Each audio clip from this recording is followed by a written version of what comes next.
Good evening, hello, welcome around the world, whether it's morning in Australia to afternoon in the USA or nighttime here in the UK. Thank you for joining us. Now, for those that are just joining and wondering where Daryl is, he's at a family event. He's put a few things on his Facebook page about it, so those that know him will know what it's all about. And we wish his family and Daryl well, and he'll be back to normal next week. So yeah, he's an awesome guy, and we do miss him when he's not here. So but as you come in, pop hello in the chat. And if you're watching on Facebook, if you look above the video somewhere, there's a thing to say approve StreamYard. If you do that, your name then shows up so we know who we're talking to.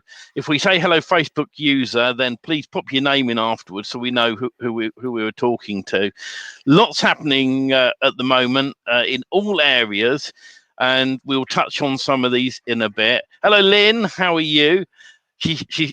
Lynn's in on the DFY magic theme. She got in early, she did. So and Robert's in. That's good. Yeah. Hello, Robert. Yeah, hi. Hey, Robert. How you doing? Hi, Lynn. I think Lynn joined my group recently as well, actually. So good to see you, Lynn. Yeah, it's really exciting stuff happening. We are still aiming for the start of August, and so we are pushing forward for that. And the training is going to be step by step, start to finish. So at the end of it, you're going to have yourself a site built. It's really going to be awesome stuff, and we're going to be there to hold your hand all the way, Lynn. So welcome on board with DFI Magic Themes on that. And we'll let Robert show his handsome face in his avatar there. Look, you see. I don't know where you got that from. Yeah. Yeah, they're popular. Yeah, they are. Yeah. Well, it's funny. After I did the ones for Mike, Martin, and Keith, and also Daryl, people started asking me, where did you get them from? Okay, and I was a bit reluctant to share where I got it from, because everyone will have them. But and quite a few people do. You got me one as well, so and obviously Robert's got one. So yeah, they're very handy, though, aren't they? Straight behind you over there, and there's mine there. Look, so yeah, they are good. Don's in the room. Hello, Don. How you doing? Hey, Don. Welcome in. For those that just joined, just to mention again, Daryl's away on a family event. Those that know him will know why, and our blessings go out to him and his family. So. Hello, Steve Dimmock. Good evening to you, Steve. Good to see you as always. I love the hello. So, so we're gonna do the sort of the usual format where Simon will go first. He'll talk about everything he wants to talk about. I'll jump in at the end and talk about some of that stuff. I'll update you on some of the things I'm doing, and then we'll invite you guys on to come and ask any questions you'd like to ask. Come and say hello. It's a lot easier when you guys do pop on and say hello to us. Good evening, Paul. How you doing? Hey, Paul. And we love to get your questions about what we've talked about, or something else on your mind. There may be something that we might be able to answer for you. I've got an interesting thing to mention, actually, for those that know of cadence and the theme, and some of the things that we've been doing with that, but there's a couple of minor bugs with cadence at the moment. I've been talking to their support team, so hopefully they'll get those things fixed. But yeah, so sounds good. Yeah, and definitely questions as we go through. That'd be really helpful. Otherwise, it's just me and Steve talking for an hour, and that's sort of interesting. But it's great if we can rebound off what you want, and hopefully ask some of the questions. And if you come on, you don't have to ask a question. You just come on to say hello. So that's always good as well. We always like to have people on. And we're not just here for our products, for lead gen magic or DFY themes or local SEO heroes. There are a whole load of products out there that we work with. MPP, for those who don't know, it's Magic Page plugin. Lead Simplify. We're happy to answer your questions with those products as well, because we work with them all the time. Cadence, Elementor, just general WordPress stuff. We'll see what we can do to help. It may be something to do with something you've seen, a video we've done.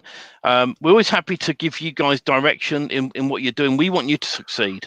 We want you to do well, whether that's lead generation or rank and rent. So if there is anything you want to ask, either pop in the chat, or after we've done the little presentations, which won't take long, we'll then move on to inviting you on to have a chat. there is no. I have to give a little bit of bad news tonight because Daryl's away. There's no domain giveaway this week, but I'm sure we're trying to twist his arm maybe to do 2 next week. Good idea. I know Don will be gutted because Don's a big fan of the domain name giveaways. Yeah. I know that. Yeah. But if I get enough ones in the chat, I might spin the wheel for an imaginary prize. All right. So maybe it's a trip to the sun, but wear your sunglasses or something. I don't know. But yes, I tell you, it's a lot cooler here. This in the UK tonight. Last week it was sweltering.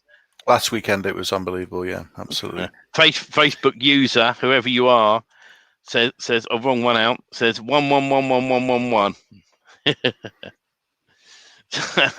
And Robert says, who loves reading and writing spin tax? It's fun doing spin tax or tax, whichever way you want to call it. So, well, I will hand you over to Simon, where he will talk about everything to do. What are you doing tonight, Simon? Yeah, I'm talking about how to boost user engagement on your website and some of the benefits that it has for SEO. So just some ideas. Some people may have got these things already on the website, but there's maybe some new things as well, and just talk about the importance of that. And be good to get your input on this as well, Steve, just as we go through. So yeah, just a few slides as normal. Let me just pop those up there. Yeah. So hold on a second. So yeah, we're talking about user engagement, and I think most people are aware that Google loves user engagement. And here's obviously a nice couple with the ring getting engaged. Obviously, it's not this kind of engagement that Google likes. What Google likes is user engagement and people interacting with their site. And that tends to mean how long people spend on the site, how they interact with the site. If they're coming into the site from search results, it's click-through rate. There's different factors and things Google's looking at to try and understand to get an insight into when somebody lands on a web page, how they're interacting with it. And if Google sees the right type of signals, which tends to be time and interaction, like clicking through to links and scrolling, these sorts of things, Google rewards those websites. So this probably isn't too much of a surprise, but it's just useful to, I guess, go down some of the ideas of ways you can and focus on that, particularly on dwell time. So if we think about this, boosting engagement is one thing, and pages that have really good content, really interesting content, are likely to have more engagement. But the seesaw effect here is the more stuff you put on the page, you may slow the page down, or it may mean that the user experience is not as good.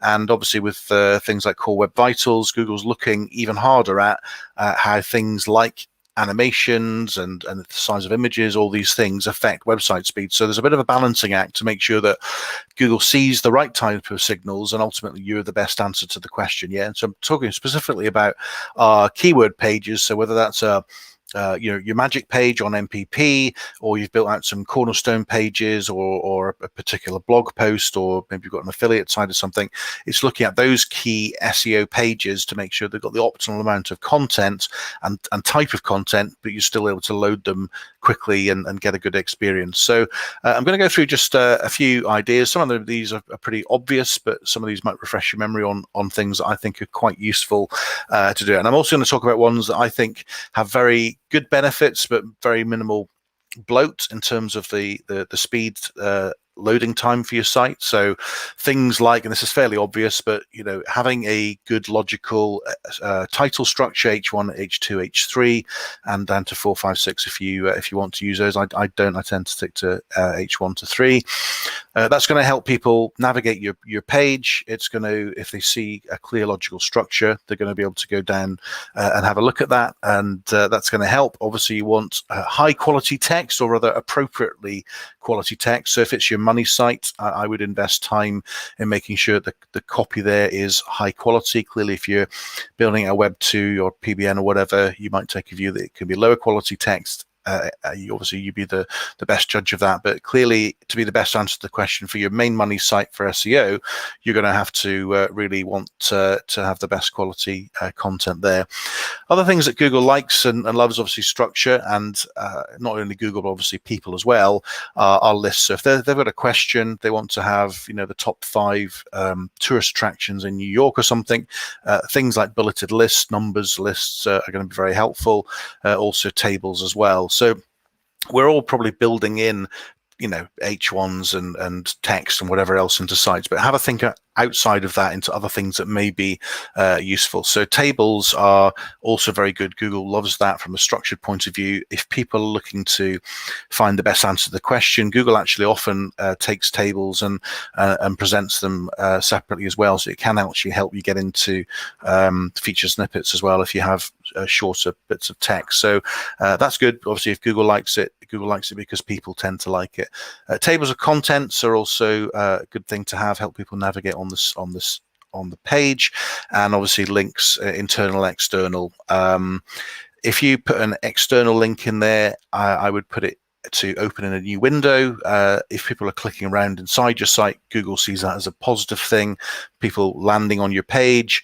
Obviously, if people click an internal link, it's a lower bounce rate or no bounce rate for that page, and Google sees that as a sign that the user is exploring the site and that it's answering the questions. And obviously optimized images. So there's a list of things that are fairly straightforward in terms of how to enrich your page, and these tend to be sort of lower level from a systems resources point of view, easier to put on your site. Other things that I think are really good to boost your dwell time, videos. Ideally something that's from YouTube, because obviously Google's owns YouTube, and if you can have a video there, I think Robert's asking about is there an optimal video length that helps duration and CTR that you've experienced. I don't think there's an optimal length for any particular page. I mean, I guess if people are there longer and also they're interacting with the page, that's a good thing. So if you have a 1 minute, 2 minute video, I think that's going to be helpful. Very few people are going to want to look through, unless your content's absolutely amazing, a 10-minute video. But clearly, if they take the time to look at the video, it's on the page. If it's embedded, Google's going to see that, and that's going to be a positive sign. So I mean, most people's attention spans tend not to go for more than 1 to 2 minutes, I would say, and they're the kind of videos that I would put on my own site. But I guess it depends the content. Anything more than 5 or 10 seconds is going to help people to stay on the site. So that's good. Just a tip on videos is you can embed the script from YouTube on your page, and that's fine. But sometimes you can get like a Elementor element to put in, and you can actually add a thumbnail. So rather than rather than the website waiting to call the thumbnail from YouTube to be able to present it, it's nice if you can actually put a picture over the top of the video, so that only the video only starts running when it's clicked, and that just saves on resources. Google Map embeds are great, but can be obviously slow your site down. So again, I would be cautious about how you use those. So obviously in MPP you've got Google Maps embedded already. You can use the shortcode for map to embed there, so that works great. But I wouldn't typically put a Google Map on like a home page, for example, not typically, or in every footer. I'd use it selectively.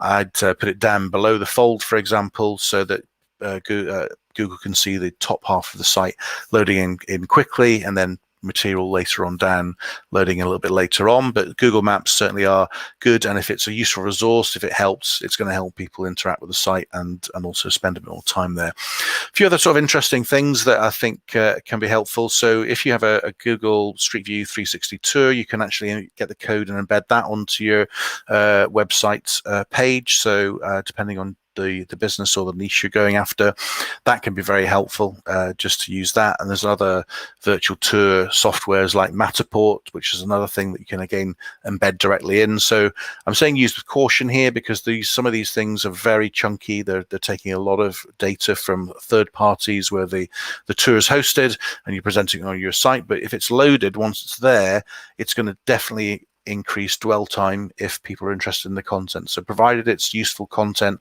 for the people that are landing on the site, I'd tend to have these kind of chunkier bits of add-ons or content later on down the page, just to try and make sure that the piece above the fold loads quickly.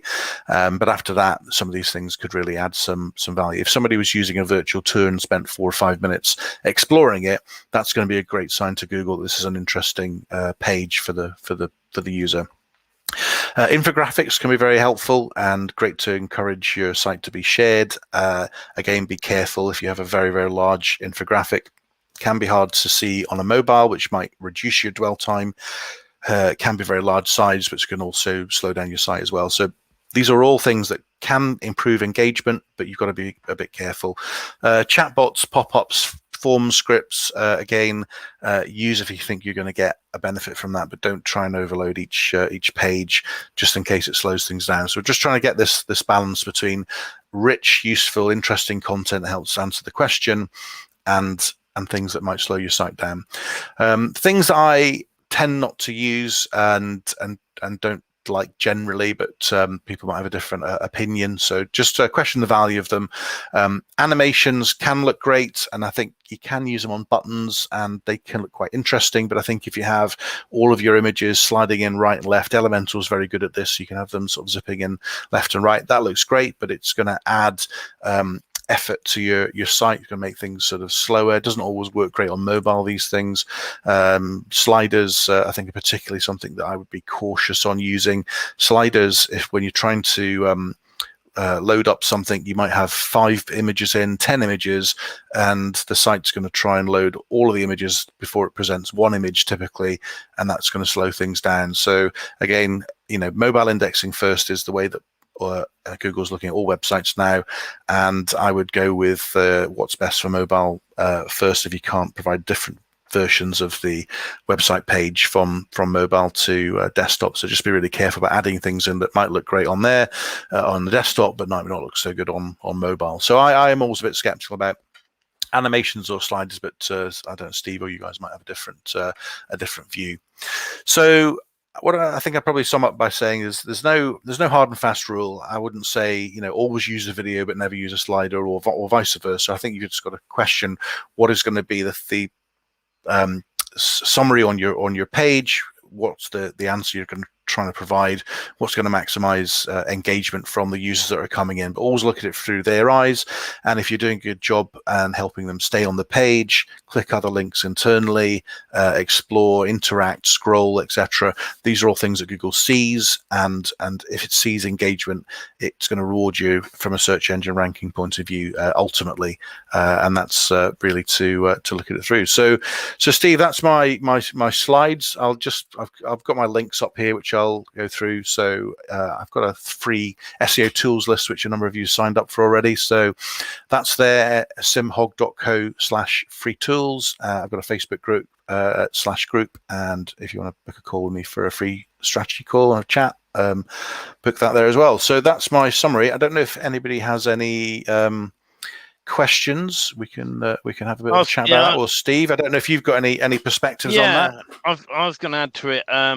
With video length, I always recommend a minimum of a minute, and the reason behind that, SEO terms, I've found if you do a 30 or 40-second video, it doesn't seem to rank very well on Google. So always a minimum of a minute, and then extend that, of course, up to probably 5 minutes or so. And make it engaging. Always start the beginning of the video in an engaging way to keep people watching. Offer value. That's the thing with these websites. I'm going to quickly share my screen as well, because I was going to show these sites while you were talking. I remembered I've looked at these sites before, right? Now, those that are watching the live, pop in the chat what's wrong with this site, right? There's something very obvious wrong with this site.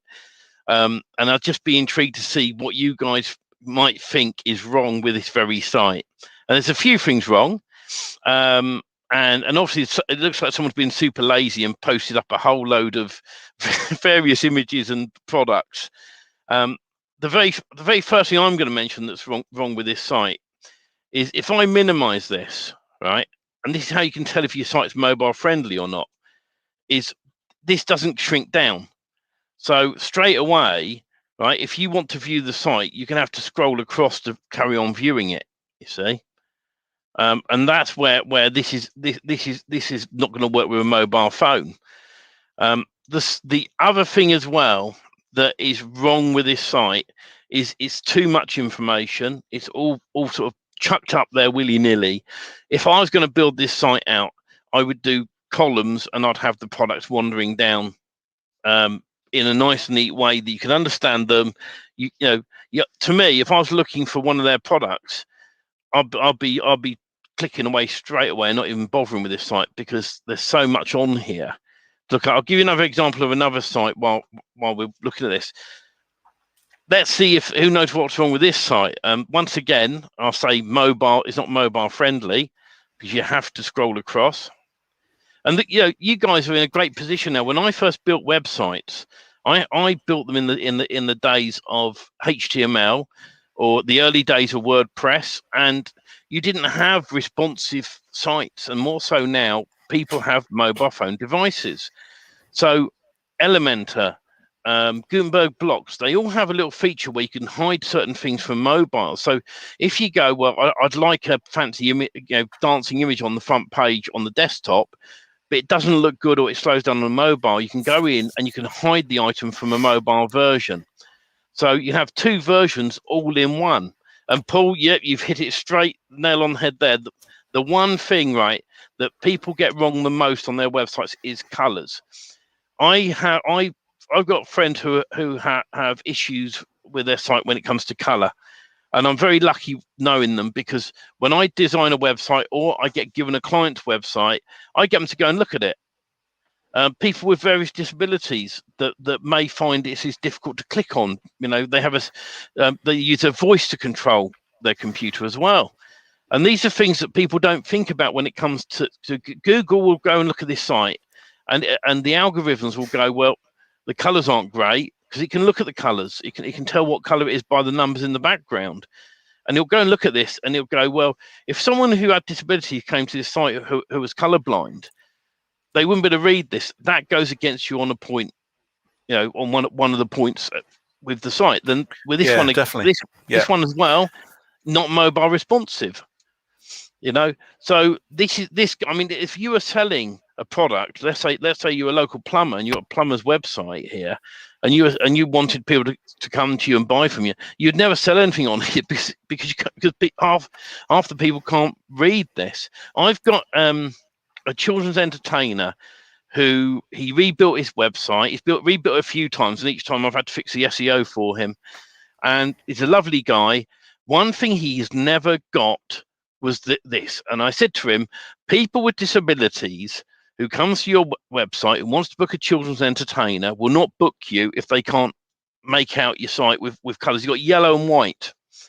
His wording back to me was, I've never had anyone disabled come to my website.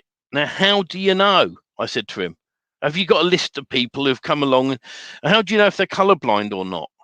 Because my friend who is colorblind, years ago, we did a project called Radio Cracker, which was raising money for third world countries doing a radio station in the 90s. I forgot he was colorblind because he's such a good friend. I don't see disabilities, I see the person. And I asked him to wire a plug for me. He said, as long as you check it, okay. I had a quick glance, thought it was okay. We plugged it and we blew the electrics. And he said, and I said, oh, you got wires around the wrong way. He said, well, I'm colorblind. Oh no, I forgot. And it's the same with websites. It's so easy to think to yourself, oh, no one's going to come to my site who's colorblind, who's always got a disability. And you've got to remember this, that it's so easy to search up online. How should I make my website to make it disabled access, accessible? And these are things you do need to think about as well when it comes to, tiny little text. There may be some tiny little text somewhere that you might, that you might not be able to read. Another thing that's not very friendly is the fact that he's but but just the URL there. It'd be nice to have a little click here button, And so this is how not to build a website. We got a Facebook user, by the way, saying hello from France. Hello. Hello. This site here, there's so many things wrong with it. I mean, it's probably someone building this just for a bit of a hobby, but you wouldn't build this as a site for a client. You want it looking nice as well, to be honest. Yeah, I mean, anybody who's going to see that these days is going to look at it and just bounce straight off, aren't they? Let's be honest. I mean, this is probably built 15, 20 years ago, and it's just not going to work now, is it? So now, a toolbar that Mike Martin recommends, and Keith and myself recommends, and Dale recommends is SEO Quake. And one of those two sites, that there's the URL at the top there. I went to it, just have a quick look. It's got meta keywords, right? They're too long, so that's why you got an error. We suggest using H1, H2, H3, H4. I mean, they go up to H6s on here. I like Simon said, I only ever really go no more than H3, but it's personal preference. You may want to stick a couple of H5s and 6s in somewhere. Images, 411 images without alt tags. HTML ratio. These are things that you can look down. If you can get all these ticked all the way down in one way or another, it will like you more. Schema plays a big part, because with Google goes to look at your site and you haven't got schema on there, it's sort of a text version, mini text version of your website saying, hello, I'm here and this is what I do. And then Google goes, okay, well, that's a plumber's website, so we categorize it under plumber, and we'll go and trawl the site and have a look at the information. And I mean, as Robert said earlier on up here, where was it to? Wrong one, sorry, I hit the wrong button. Let me find his message. I think he said something about, yes, it. He says, Stephen always says Google loves Google, embeds and maps. Now, Google absolutely does love Google. The way I had a customer's website that was running super slow, and I was struggling to get it to speed up, and it was all the videos they had on their site. And I worked out that if I put the video on a different page and then had it as a pop-up, and then put an image up with a big play button in the middle that people would hit, it would speed up the front page. There's little things, little tips and tricks you can do like that to speed your site up. I've used Nitro Pack a lot myself as well. If you've got a site that you've done absolutely everything you can, the disadvantage to Nitro Pack is that if you do an update, you have to remember to purge the information, and it costs you money when you do purge, if you've got a lot of pages on your website. But image sizes, resize your images. Use Daryl's tool to do that. Little things like that, and gradually you'll speed your site up. Yeah, I think you've got to be careful about putting some of this stuff on your homepage. I think ideally you want the homepage to look fast. So I think maps are very useful. I wouldn't put a map right at the top of the homepage or a YouTube video, but yeah, I think you've got to use them as part of content on some of the inner pages. I think that's appropriate. I mean, Google loves Google, that is true, but Google also loves fast websites and good user experience. Yeah. So, sort of having 10 videos and 3 maps, there's a diminishing return on it, I would say. So just be a bit careful. No, I agree with that. I mean, especially if you go to a website yourself, right, and you go and have a look at it, it hasn't got the information you need. The first thing you do is click the back button and you go back to Google. Yeah. That's a sign to Google to say that site's not being helpful on that search term. If you typed in "I need a plumber" and you go to a site and it's all the keywords are plumbers, but it's really an electrician, you're not going to stay on the site. You're going to click away. And you want users, when they get to their site, to find the information quickly and fast, which is why your hero section, or the top section above the first section you get to that you see, has to have good information like, hi, I'm a plumber. All right, next section is how to contact me. I always put somewhere near the top the contact form and phone number in big bold numbers and letters, so they can see where that is. Then it's the information below that, the first key piece of information about what you're going to offer them. How do they get to your website? Did they just search underfloor heating, for an example? And if you're someone that wants to do a few niches on one site, then list what you offer with links to the pages, and then elaborate on the additional pages. And just make sure you fill the alt information in for images, and just take your time. I mean, MPP now has SEO built in, so you don't need an SEO plugin anymore. I mean, there is a little minor issue, which I'm hoping they'll fix with those that use Cadence theme, that if you fill in your SEO information, click save in the normal edit mode, then hit edit with Elementor, just come straight back out, the SEO clears. And the way around it is you design the site I found another theme that you can pop up, Generator Press or one of those. So if you like Cadence, you can build it in Cadence and then have a look around for another theme that you can just put in the background for now that keeps the site looking the same. You may take 2 or 3 themes to find out which one keeps the site looking the same, and then use it, and that'll fix it for now. I know that the guys with MPP are trying to see if there is a fix for it with Cadence theme and why it's clearing the SEO box out. It's a minor issue. Everything else with MPP is 100% perfect. I've been playing around with it. I've been trying to break it, and that's the only thing I've had. So. And not everyone uses Cadence theme. People use Generator Press. They use the Hello theme in Gutenberg, in WordPress. So there's all these options you've got. And I know people watching this, sometimes you feel a bit overwhelmed with what we're doing. That's why with the DFY themes that myself and Robert are running, we're going to do a really easy step-by-step guide on this. So those that got in early on the founders, well done, because you're going to get all the training. And after we're done, week 1 is really, get a domain name, set the site up, and we're going to take our time with you and help you with that, because we've got people of all walks of life. We've got people who've never set a site up before, and we've got people who are advanced and have done lots of stuff with MPP. So that's why we're going to take our time. Week 2 is Lead Simplify. We're going to go through Lead Simplify start to finish and show you how to set that up. Week 3, we'll talk about how to generate people, get leads in, or sell your site, rent your site out to a local business, and we'll address that. And then the last week is really sort of citations and some bits and pieces that we want to push forward, because we're not going to do too much on SEO, because Simon, who sat next to me there, he's our SEO guy. Really, if you want to learn SEO and know anything about SEO, reach out to Simon. Our little bit is really just briefly touching on, getting looking at citations and what other companies do. The SEO part on all our themes is already done, and you can expand on that. But like I said, Simon's the main person for the SEO now for us, and I recommend him to everyone. Let's have a look at, is there still an issue of Elementor and later?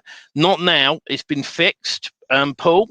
Like I said, the only issue there is and it's only on the Cadence theme. I don't think it's on any other themes, and the only way you can tell, what I recommend you do is you install Magic Page plugin, and if you're using Elementor or any page builder, you put your theme on the site, you create a page and go straight to the SEO section of MPP and fill it in. Click save, and then edit in your favorite editor and come straight back out. If the SEO box has gone empty, there's a problem with your theme and Magic Page plugin, and raise a ticket with Mike and Keith. They'll look at it and say, is it worth, is it a big enough issue for the masses, right? Because it may be like 2-3 people will use one theme, and they may say, well, sorry, but you may be better off using this theme instead. By the way, Magic Page plugin has been fully tested now with Gutenberg blocks. If you like building Gutenberg blocks, there isn't an issue with Cadence theme and Gutenberg blocks. It's only when you go into Elementor itself. Yeah, I think this is important, Steve, and maybe just for everyone's benefit, it might be worth us just talking a little bit about the difference between the theme and a page builder and separating out some of those things there, because I know Dave's also asked about, is there a preferred theme that you think works better than others? So obviously WordPress has a number of different themes, and there's hundreds, thousands of them you can choose. Cadence is a theme, but Cadence also has blocks as well. So Elementor has a theme that's preferred, is called Hello, and they have the Hello theme, and Elementor works particularly well with Hello. But you can also have Astra as a theme. There's thousands of them, but there's 2 separate elements you need to be aware of, and I appreciate a lot of people will be aware of this, but I just thought, Steve, when you mentioned that, just worth putting the Gutenberg in context, is obviously there's the theme that you work on, and then there's the page builder. Elementor is a very well-known page builder, but Gutenberg is now essentially a page builder that's made by WordPress that allows blocks to be used, a little bit like the Elementor elements to build up a WordPress page within it. So Cadence makes a theme, but Cadence also makes blocks, and there's other people that make blocks as well. So if that helps people, themes and the page builder element of it are not the same thing, and you can have Cadence themes, Cadence blocks. You can have a Hello theme and Elementor building, and just sort of two things that work hand in hand to build the website, the header and the body. Yeah, if that helps, I hope it helps. But if you're someone who's planning on building a site from scratch and you're not using the themes that come with Lead Simplify or Magic Page plugin, because those work with Elementor, what I recommend you do is you can get a free copy of Cadence theme and Cadence blocks, install that on a blank version of WordPress, and look at some videos online on how to build with it. It's very similar to Elementor and other page builders. It's just laid out a little bit differently, and you have to get used to certain little things on it, like any page builder. But the difference with it is it is just a theme and a block plugin, right? With Elementor, it's a plugin that becomes a page builder, like Divi is the same. Yeah. So and the thing is, what I'm finding is Elementor has done some updates lately that broke a few things with our done for you themes. They broke a few things on customer sites, and so every time there's an update with that, it causes a problem. With a theme, if a theme gets updated, there's not so much of a problem. All right. And Paul's saying, which do I prefer? Right. I've been playing with both, and if I'm really honest now, right, I like Gutenberg blocks with Cadence theme and Cadence blocks because it builds it in a similar way as if you were going to build it like Elementor. But right, and this is the but in it. At the moment, MPP and Lead Simplify themes are all built in Elementor. So if you want a quick way of building something, right, you can use either on both sites, on more than one site. But if you're going to use the themes that Mike Martin's currently supplying, then you want to be using Elementor to edit them in. All right. And they're both good as each other. But what I'm finding is when Elementor does an update, which happened, it broke MPP. Right. And so the guys are on the ball. But the thing is you have to wait a week or two for the devs to find the problem, fix the problem, and then issue the fix on an update. With Cadence and Gutenberg blocks, Gutenberg's built into WordPress, and so there's going to be less issues because it's not an additional plugin. And I think there's a belief that it's faster as well. I mean, not just a belief. I think it's something that it is because it's part of WordPress, and the blocks work with Gutenberg. That it's a faster infrastructure. I mean, I'm like you, Steve. I love Cadence, and that's my kind of go-to for everything. I own an Elementor license. I have some sites that use Elementor, but my kind of go-to first port of call is always Cadence because it's built on Gutenberg, and I believe that Gutenberg is the future of WordPress. And there's a lot of stuff on Google, on YouTube that you can look at about the pros and cons. But I mean, I like Cadence, but I think MPP is mainly tested on Elementor. And I know Mike and the guys are big Elementor fans. I think that's generally their preferred approach. But well, I heard on the grapevine. I think you got the choice now, I suppose, which is good. I heard on the grapevine that there might be plans to build some new themes in Gutenberg for MPP. So you'll still have the Elementor ones, but I think moving forward they might be looking because the last Elementor update caused so many problems with MPP that I was finding a few bugs, and then they're finding some bugs, and they're fixing them as they're going along. But if you've got any issues, right, at the moment with Elementor or any plugin and MPP and the MPP plugin, go and see if it needs updating. Do a backup of your site and then update straight away. All right, that's what I recommend you do. Dave's here saying, so to understand, am I right in saying that Cadence and Gutenberg are the choice to have in place as we all move forward?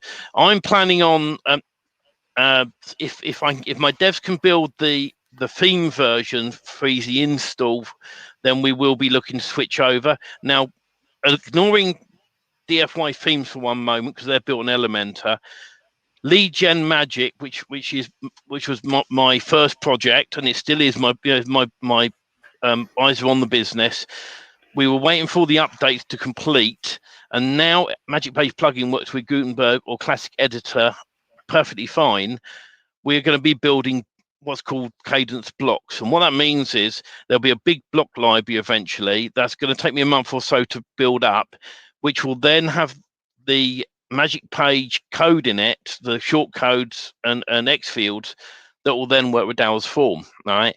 And that is a month away because my devs have a lot of building to do and tweaking and testing. When it's ready, anyone who's already in Lead Gen Magic paying monthly or on lifetime, as soon as some of it's ready, it'll be released to all of you, and you can go and have a play around. And it's literally, there'll be training on how to install a plugin that then gives you access to the library, and you just go, I want that, and it appears on the page, and then you can do the edits afterwards. So we are working on that. We moved away from the themes for a while, and we didn't get back to them because of the Magic Page plugin big update. We had to wait for that to complete. Then some updates on Dowell's form because there was issues for a while with Dowell's form. Even Dowell said there had been. Those have been fixed now, but you got to understand, I got 50, 60 themes in the system that we would have to go through one by one fixing. All right, and that's a lot of manpower and a lot of cost involved with getting that done. So we took the decision to build the blocks system instead, which means then if one block stops working, we can fix that one block instead of fixing an entire, 4 or 5 page website, and we got 50 of them. So we're not far off. And when I did the lifetime deal on Lead Gen Magic, I did it cheap on purpose, so people got a bargain. They got lifetime hosting on there.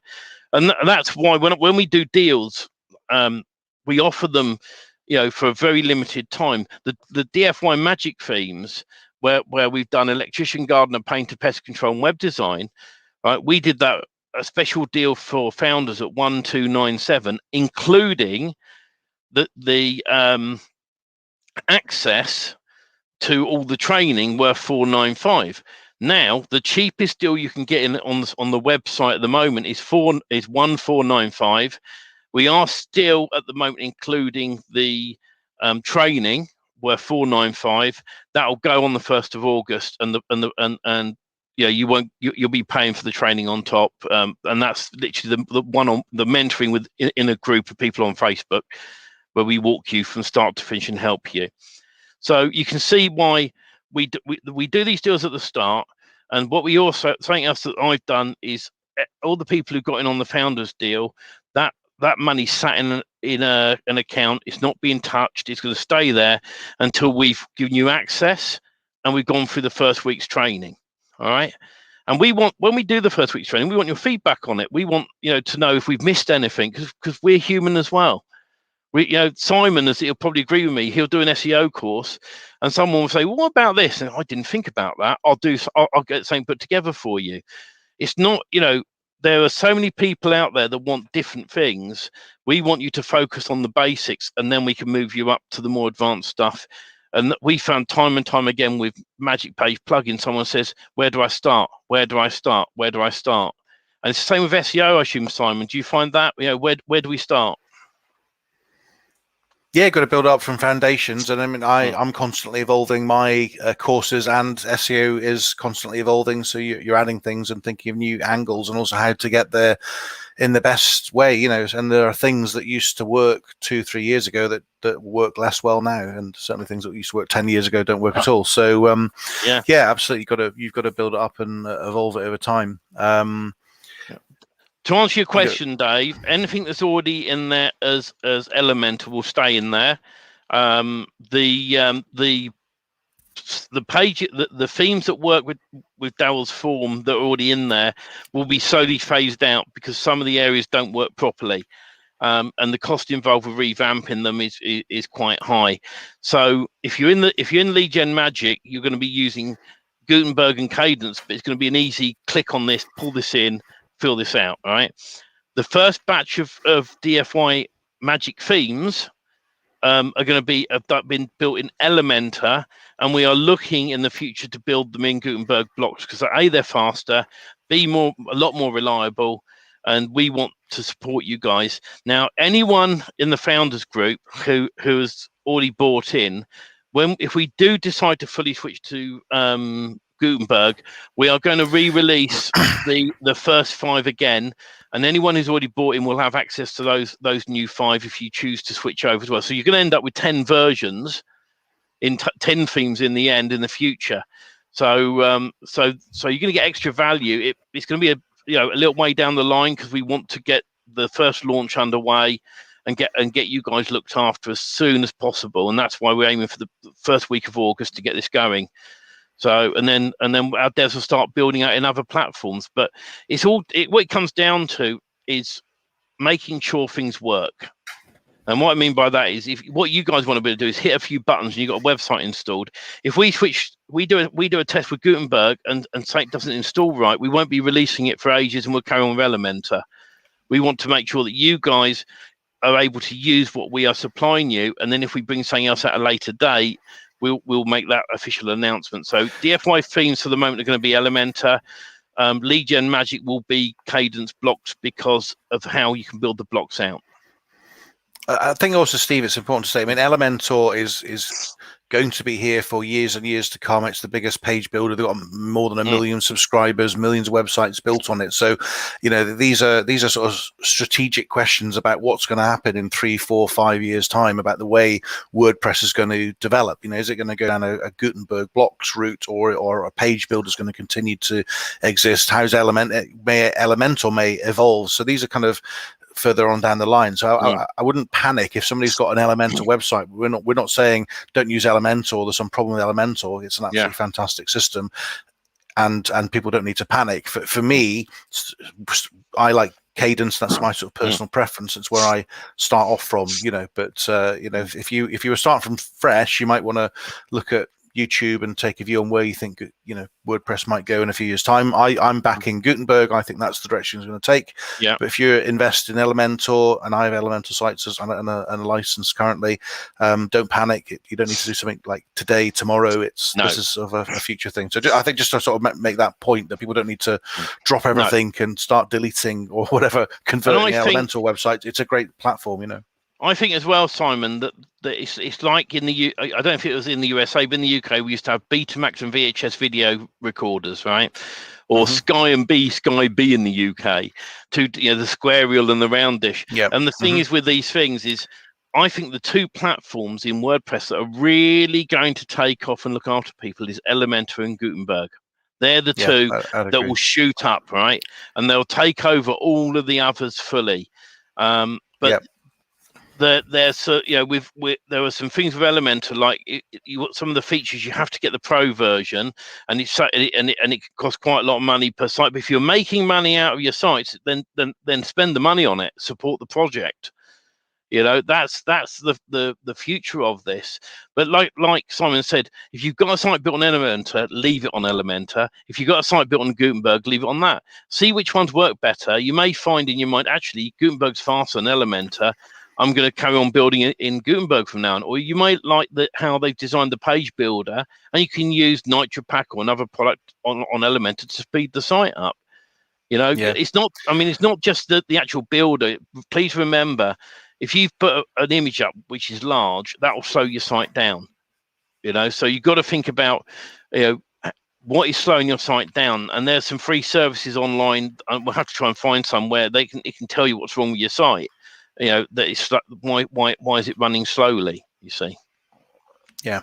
So Dave's just come in to say he's a Divi guy. I've not used Divi personally, so I can't comment much on that. I don't know if you've used Divi much. I have. And Divi still works with Magic Page plugin.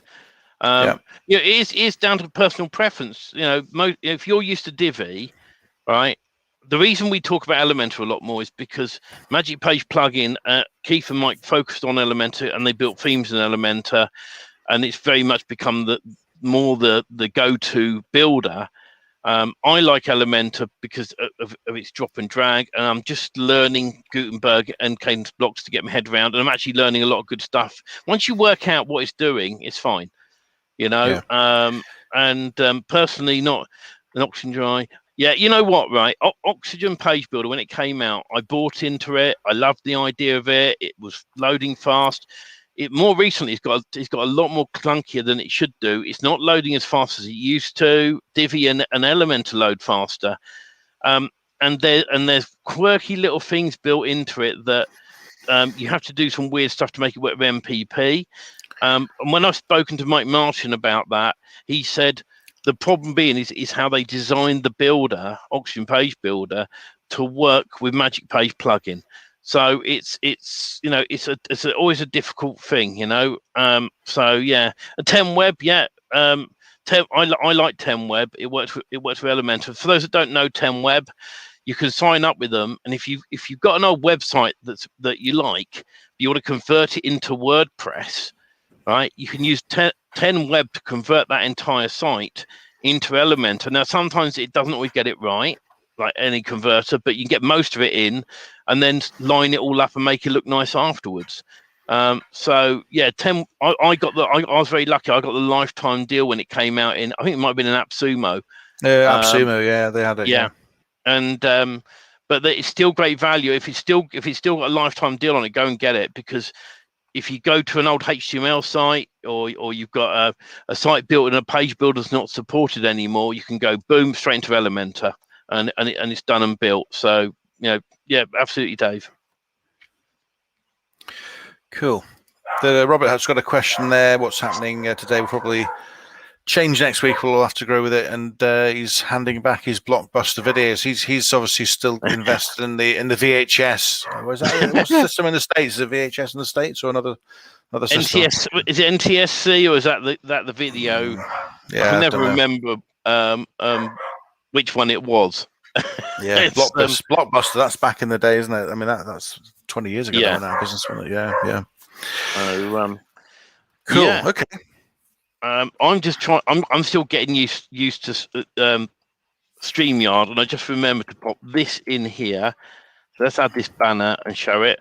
If you want to pop on and say hello, now we can't use the go.ht because Daryl's away, but if you want to go to it, so I've set this link up and you want to come and say hello, go to leadgenmagic.com/live. That's leadgenmagic.com/live. Come and pop on and say hello, because we're a bit lonely without Daryl this week, and it's always nice to hear from you.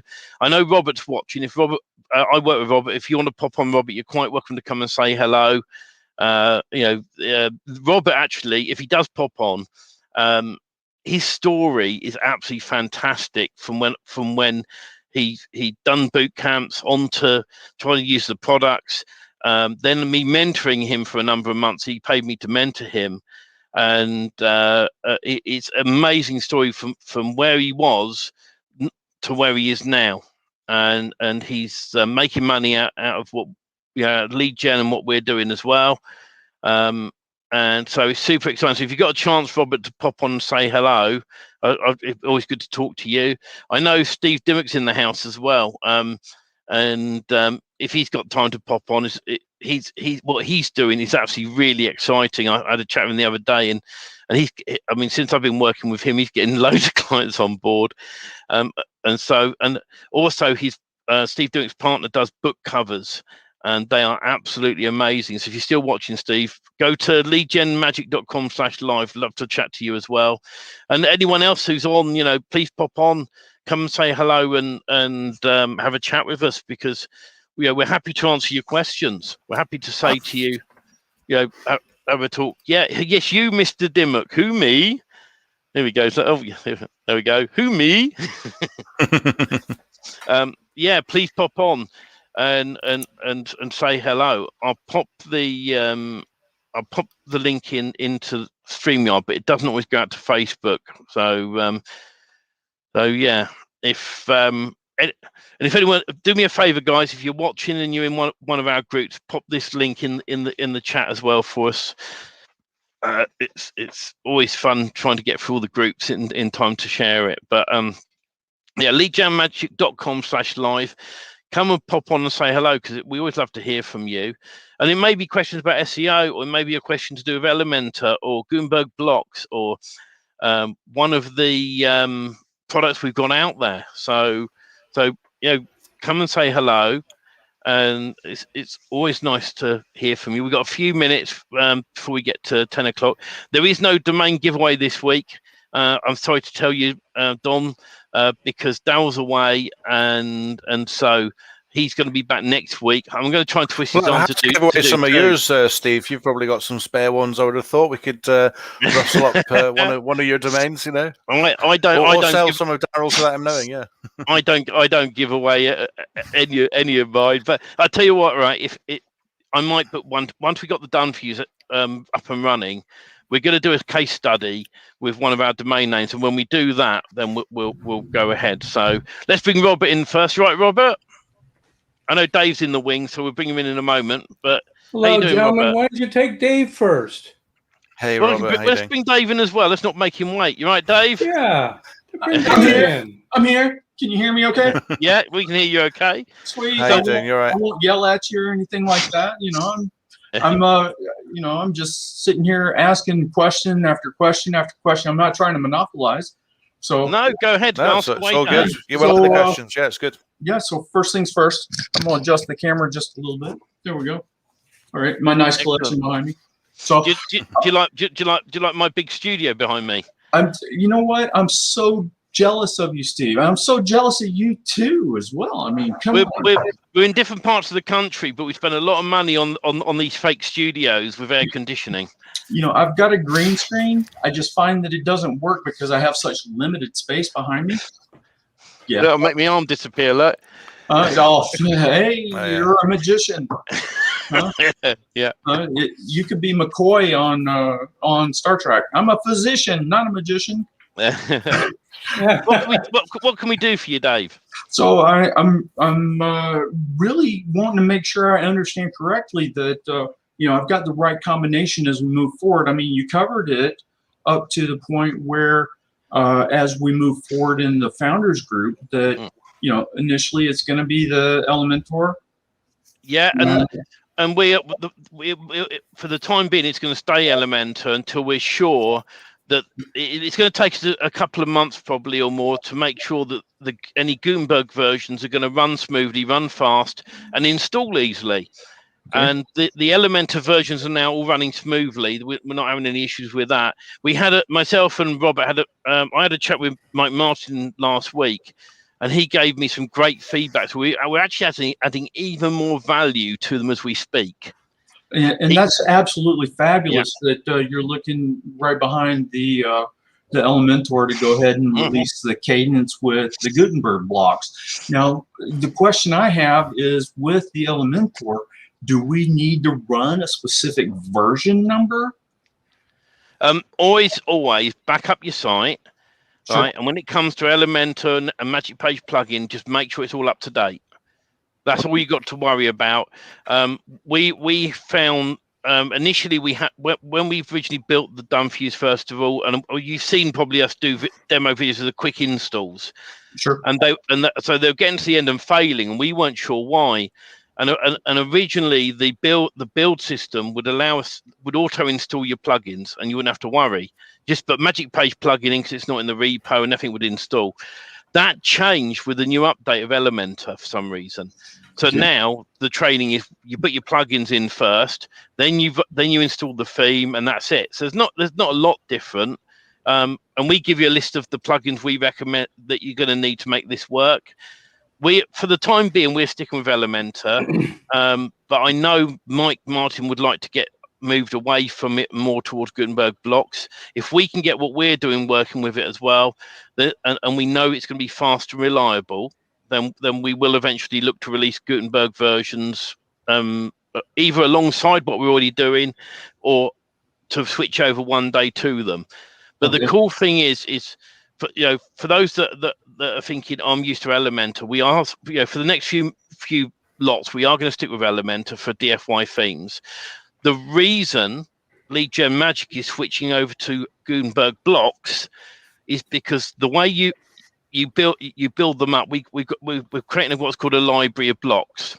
All right, Elementor doesn't let us create a library of blocks that you can import easily into your system. Right, it's very bit clunky to be able to save a section and pull that in. And it's a long-winded way of doing it. And like if we do the system with Gutenberg blocks, you'll see all of them nice and neatly in an order, and you can go, right, I've got Daryl's form. I want description body 1 with an image. There's a block there that'll do that. Click, it's in. Right. And so what's going to take the time is recreating these blocks for you, and getting them so that they're set up to work with Daryl's form, with all the X fields in. So that was actually the next set of questions that I had, is how does it integrate with both the Magic form and Daryl's form? Because I understand there's 2 different forms. Is that right? Right. With DFY Magic themes, we have always used the same codes that Daryl uses on his form, right? Okay. But what we did do with what me and Robert had a lot of discussions about DFY Magic themes, and at the time when we first started building these, there was a small issue with Daryl's form.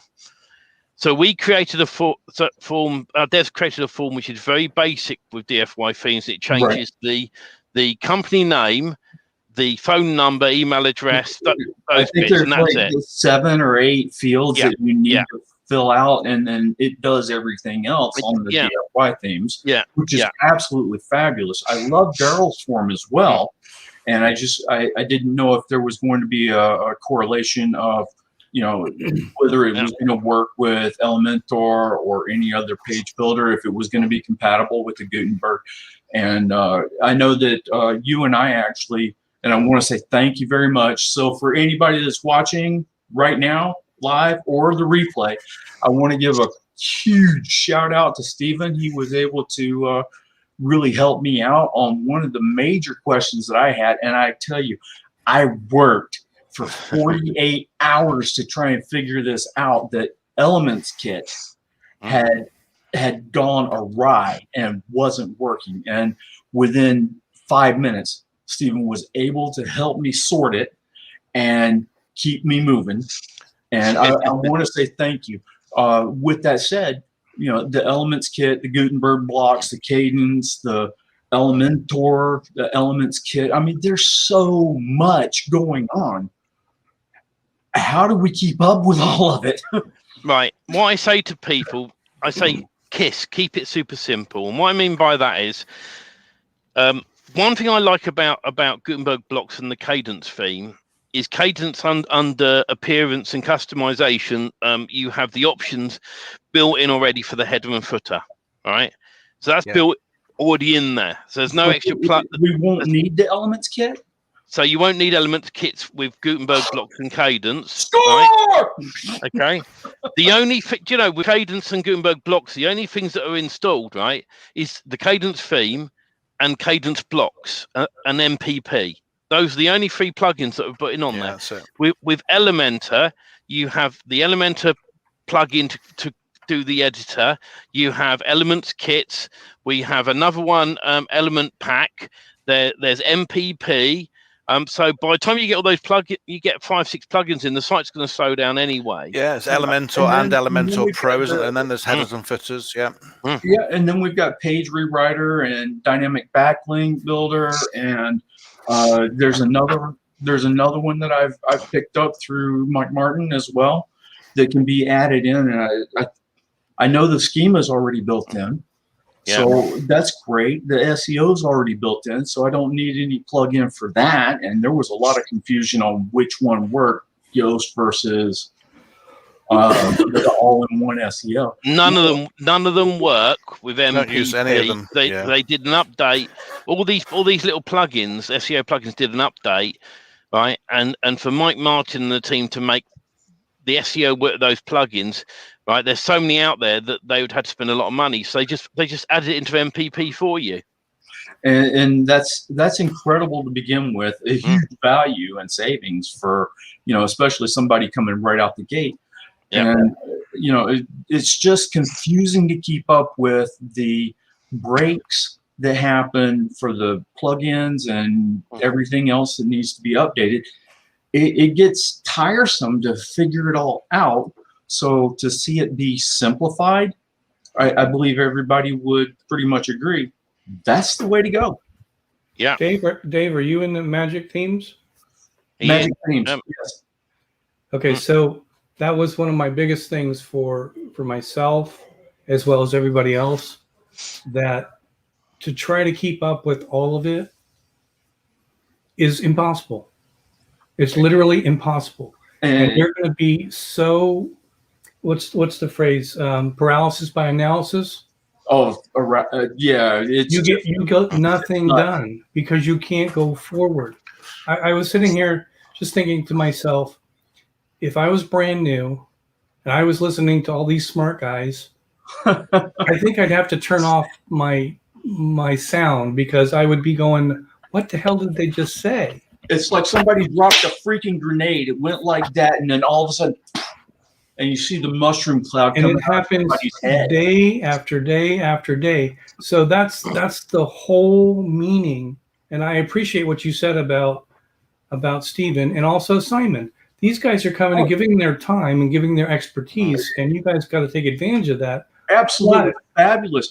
All two of you. Yes, I said that. You have to take it at the levels that you can take it, and you have to take the basic steps where you can, and then go with that forward to slowly. Simplify that, Robert, though, to truly simplify all of that. And I know that both Simon, you, Stephen, Mike, and everybody on the team, Keith, Martin, Mike, I mean, everybody is working really hard. Robert, I know you've been in the trenches as well, and I can't say thank you enough for the support, for all the work that you do to help everybody in the groups. So from here, I'm not worried. No. I'm going to go to see Stevens is Google loves Google. Mine is you don't know what you don't know. Look, you don't have to know what you don't know, and but this is the whole purpose. If we don't Google, I mean, with everything that Simon does, honestly, I mean, come on, GMBs looking at the news, the newsreel, basically. Each one of you has a specialty to bring to the table, and it's all, I mean, everything is all good for the group, good to the group, and that you support it all. Look, I'm not even going to go any further than that because I think that's all that needs to be said. That's really all that needs to be said.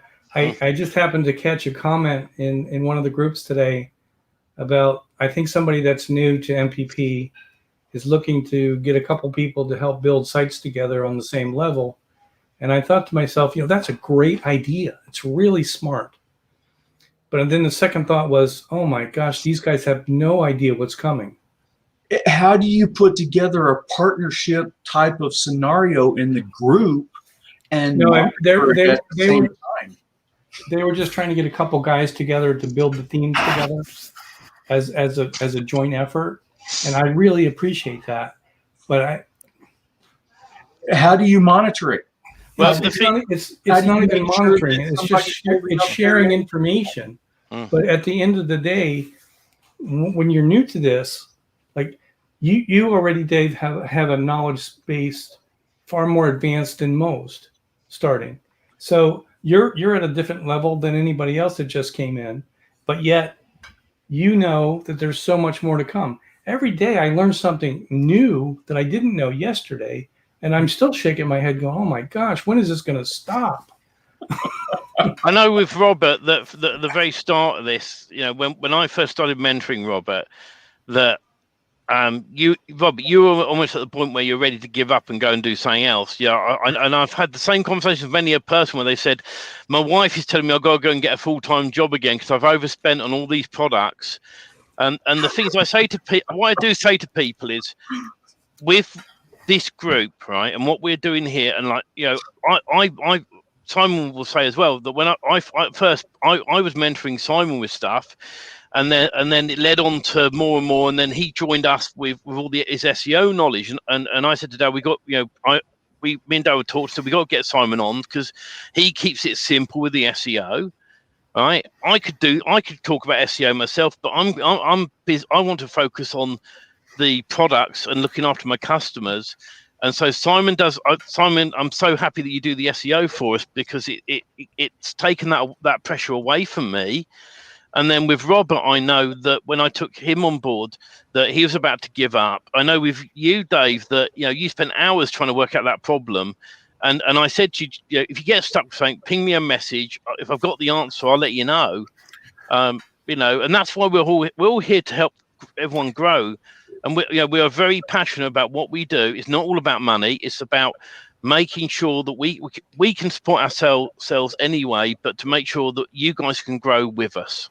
And to that end, I truly would say that if there's one bold statement, it's thank you. Thank you for being there with us. Thank you for being there for us and standing behind everything that you do, from the support to the actual product. And I know you're not going away. You've made it very well known.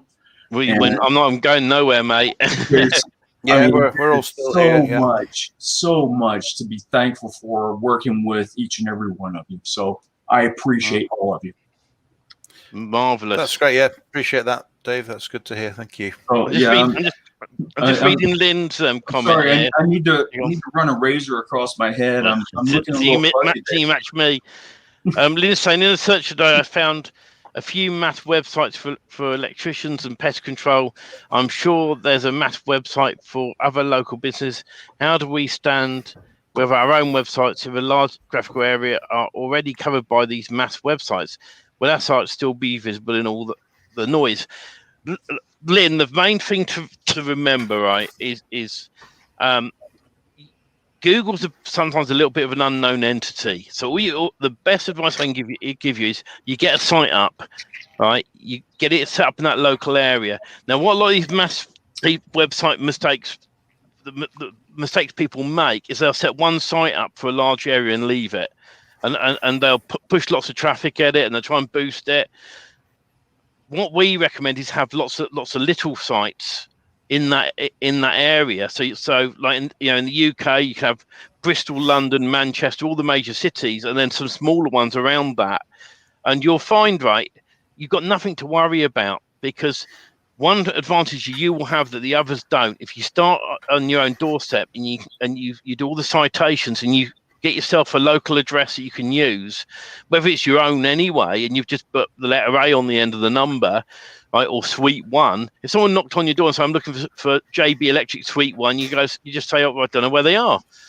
That bit doesn't matter. It's about, you can get a GMB locally, you'll be above them straight away in the first place.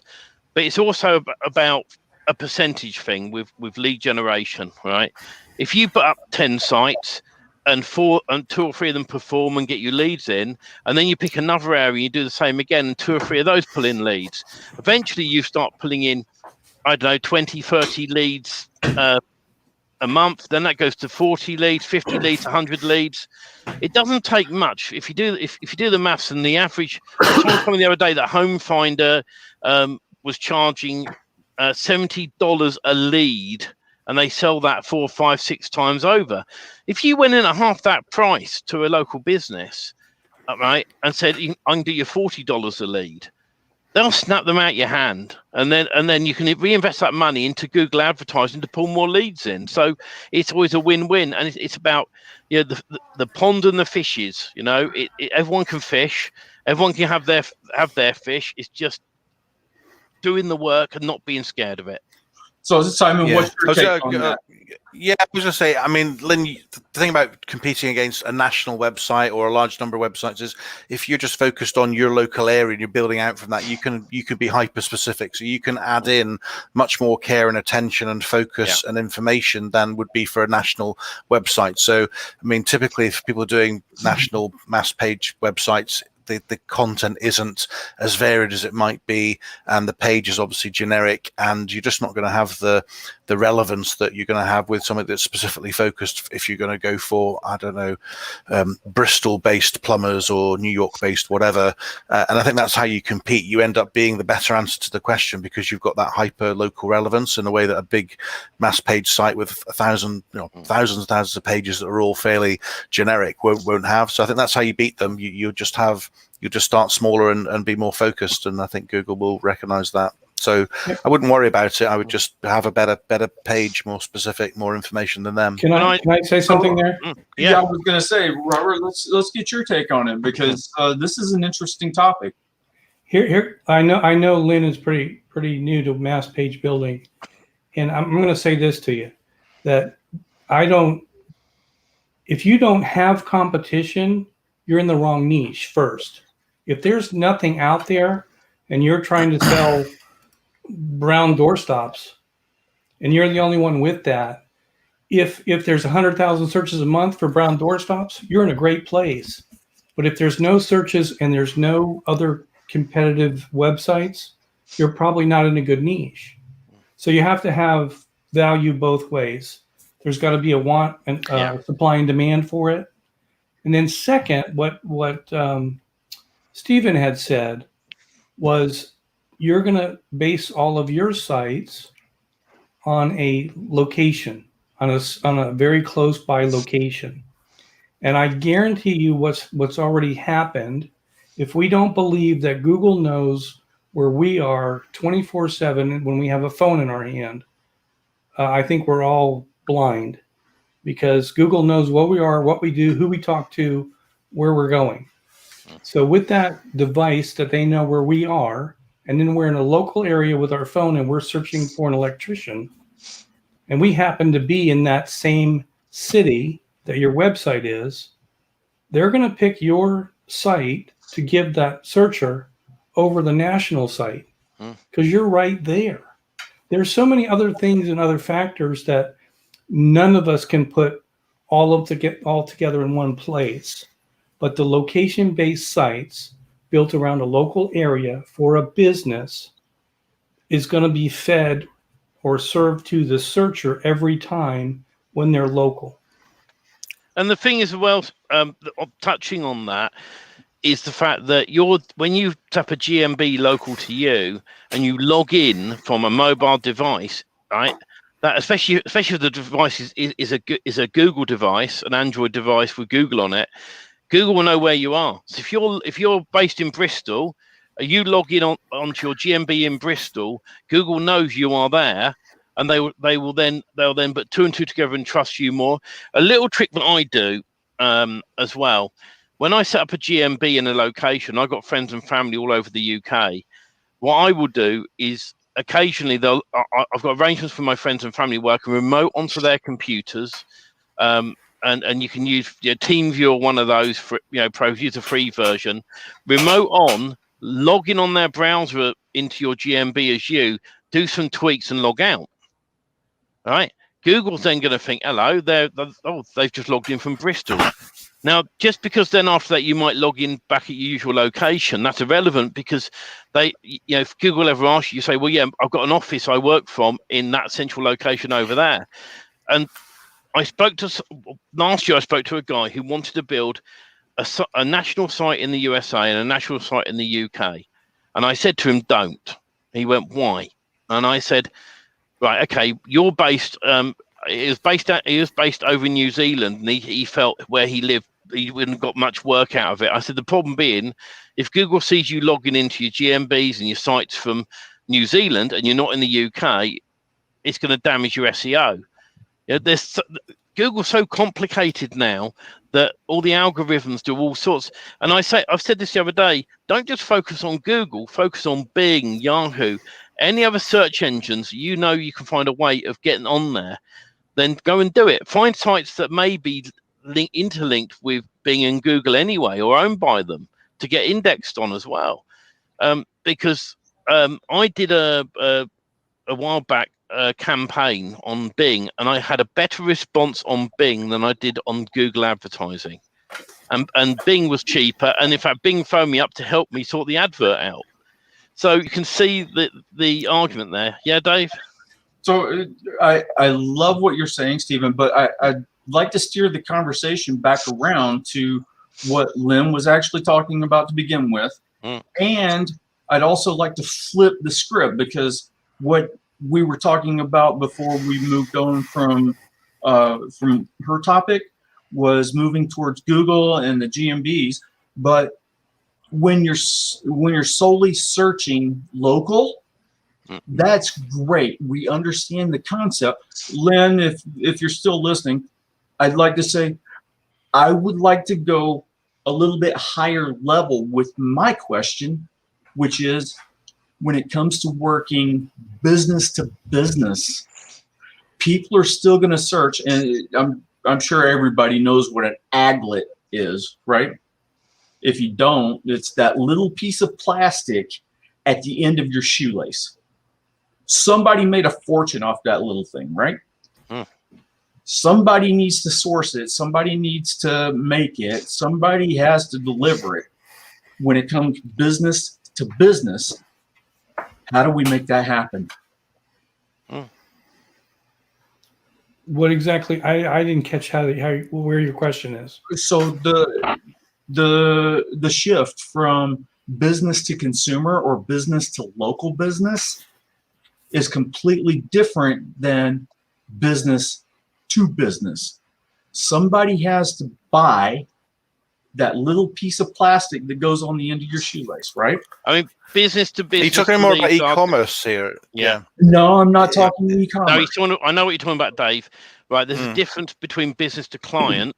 So in other words, if you when you're at home and you go, I need my carpets cleaned, I'm gonna look on Google, find that local business and phone them up, compared to a business that would want that service. Exactly. And that's the difference bring it to another different level so that pretty much everybody can understand it.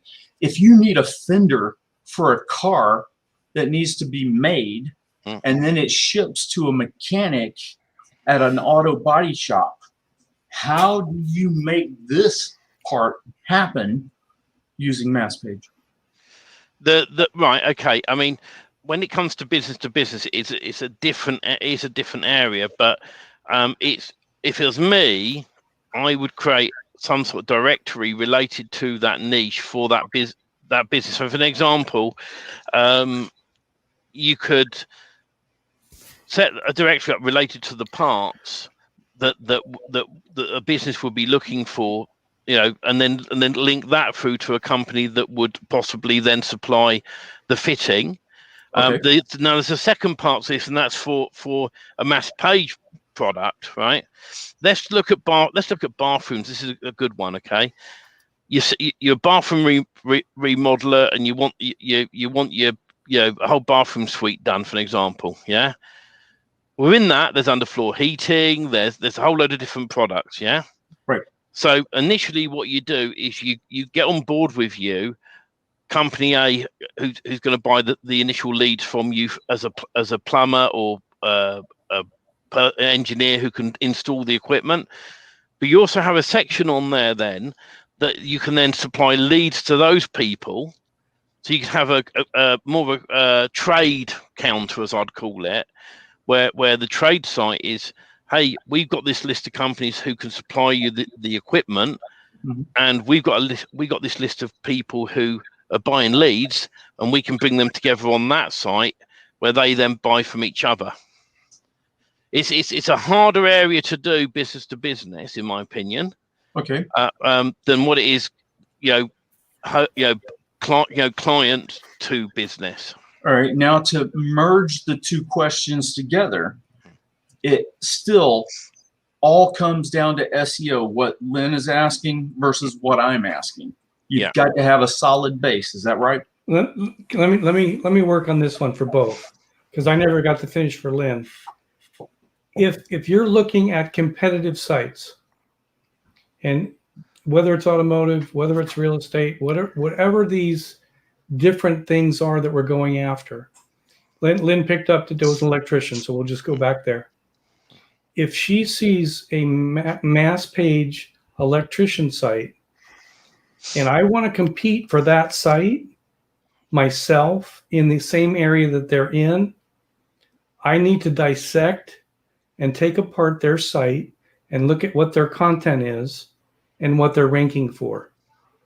If you want to compete with the same big guys, you got to have the same type of content. Now, if you want to have a piece of the pie, but not the same traffic that they're getting, then you have to have your SEO content change to what you want to bring in for leads. Now it goes to your question, Dave, about the vendors. If you want to have leads being supplied to a car supply type of business, then you have to have that content. You need to have that in reference to, hey, we can get these kind of parts with the part numbers, the colors, the rest of it in your content, so that people that are searching for that can then be hooked up to the people that have them. So it does come down to solid SEO. Is that right, Robert? It's not just SEO, but the content that you write. What are you trying to rank for? So if you're going to sell, it comes down to search intent. I think is the yeah. I mean, Robert, I absolutely agree with what you say, but I think it comes down to search intent. So people obviously have different things that they're looking for. Sometimes they have a local overlay because you're looking for a local service. Sometimes it's a product. Sometimes it's informational. Sometimes people are ready to buy searching out a particular product. So in B2B, they might be looking for a specific kind of widget that doesn't have any local aspect to it at all, and it's really just understanding what the search intent is. That comes down to topic and keyword research. So I think you've got to just look into, mass page building may not be suitable for all. Well, it isn't suitable for all types of SEO. So it may well be for a specific product thing, which might be available nationally. You don't do mass page building. You do something completely different. Yeah. I mean, you're looking at apples versus oranges when it comes to local lead gen versus business to business lead gen. And that was the ultimate point for asking the question, because Lynn's question is focused towards local lead gen versus what I was asking. Mm-hmm. And each of you, both you and Simon, Robert, have answered it expertly, and Stephen's chimed in as well on that. So I wanted to take that to a 30,000 foot level and say, you guys answered it. I know everybody else is going to understand it too. So thank you very much. That was for the good of the group. Done for you and all of this stuff and helping in the groups. It comes from Simon, from Stephen, from myself, a passion of frustration, because I don't want people to go through what I went through to learn this stuff. And if I could do it all over again, hindsight's 2020, I would have called Stephen a year and a half ago. But I didn't have that back then. So I see a comment in the chat from Terry Mallon. I hope I don't butcher his name. Terry Malenkong Sr. There you go. It is. It's all about relevancy. Wouldn't you all agree? Mm. It's what first, what I would say, and probably Simon would back me up, and so would Stephen. If you really want to get into this and you want to sell those brown widgets, and that's your passion, then that's what your website is about, and that's what you're going to go after. And you want to sell those brown widgets to every business in town. Now you're going to localize it with the local content, with the local city names. It gets to another level. We are, or my intention is to take the guesswork out of getting started and help you get over that information overload of technology and systems and I don't know what I don't know. If you don't get involved and don't get in, you can't get started. And that's where I sat for a year to a year and a half, myself personally with MPP. Now, I'm going to go back to me for a second. I already built a mass page website with a web developer 5 years before I learned MPP was available. We did it the hard way. We probably spent 70 grand on that website. Ouch. And for a 40 city website. But I kept seeing all the other websites in my niche outranking me. They were newer. They weren't age domains. They weren't authority sites. But they came in and did things, and they outranked me like out the gate, and I was so angry. So I started looking at all their sites and what they were doing, and they were just silo linking the heck out of it. The whole site was silo links. There was no content. But back in those days, it was new to Google. They liked it, so they ranked them.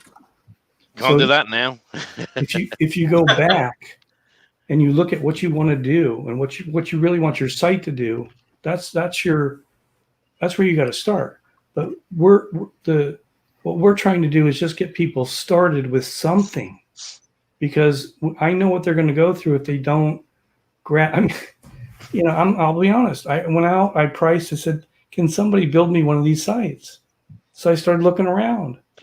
One site, he said $1,500 to $2,000. I was like, "Dang, I've got to learn this myself." I wish I had done it back then. I would have shortened my learning curve. Robert, that is a truly solid answer. And I see we've got another guest on. So I want to take this opportunity to say thank you to you, Robert, to you, Stephen, and Simon, you as well. Certainly last but not least, okay? And I'll go ahead and jump out, and let's keep this great conversation going. I know that there was another comment a little bit late on the Webby, but still great information. And with that said, thank you again. Thank you, Dave. Dave, anytime. Reach out. Hello, Mr. Dimmock. How are you? Hello, I'm good. I tell you what, I get excited when I talk to you, and the reason behind that is all the things. When we first started talking, some time back, many moons ago, when we both had hair, it was a situation that I knew you didn't have direction with your business. But one of the most recent exciting things, right? And this has stayed in my mind a lot, right? I'm going to say a few words, and then you'll get what I'm talking about, okay? All right? You fired a customer. Hell yeah. And was that the best feeling ever? Yes. Because the thing is in this business, and I won't, we're not going to bring in names of companies or anything like that, but I know you won't mind me saying this, Steve, but Steve phoned me up and went, "I've got these customers who are right pain in my side, and it's driving me mad. What do I do?" And I said, "Just get rid of them." So you go, "Bye," and he did the right thing, and you freed up so much time off the back of that, haven't you? Oh yeah. The stress level's gone right down again. It's awesome. But I mean, when we did the DFY webinar and you were on it, I love one of the comments you came up with, that you've been able to sell a website. How much was it for with no content? $7,500. So that's £7,500 for a website with no content. And how much are they paying for content? They're not paying me, but they hired somebody I know, and they're paying her about $6,000. Wow. And we're doing these DFY magic themes with the content, SEO, spun, MPP, that work with MPP straight away out the box for £1,200 and saying, "Oh, Simon's disappeared. Where's he gone?" Oh, well, bye, Simon. It's crazy, isn't it? Yeah, no, it is. And I was I just heard what you said, Robert, and $1,500 to $2,000. That's cheap. That is cheap. I'm sorry, but that is cheap. But I don't disagree with you. Yeah. But when you're new and you're learning something, yeah, and you don't think that you can't figure it out, you just go, "I'll figure it out." But then years go by, and you go, "Woulda, shoulda, coulda," and you didn't take advantage of it at the time. And I know, I mean, I just found something the other day online about just normal 5-6 page normal websites. The average selling price is around $6,000, and that's not even an MPP site. Yeah. So you can sell these to businesses, but the real thing behind Simon. Right. Sorry about the that. real thing behind all of this is for the lead generation. Restart. Yeah. So I'm not here to push done for you. I was just coming on the call to say that the reason is to help people get started and get past that really hard push in the beginning. Because until you really see how these things work, and I'll tell you what, for me, I didn't care how they worked. I just wanted a website built. That's what I wanted. and it turns out to be a different story. But I'm learning how they are built for sure, and doing it. I was just trying to get one done, and with the project and the developers and everything else, we've done 5, and we plan on doing literally dozens more. But it all has to take the time to do them. They don't build in 15 minutes the way that we have set them up to build for other people. They take months to build. Yeah.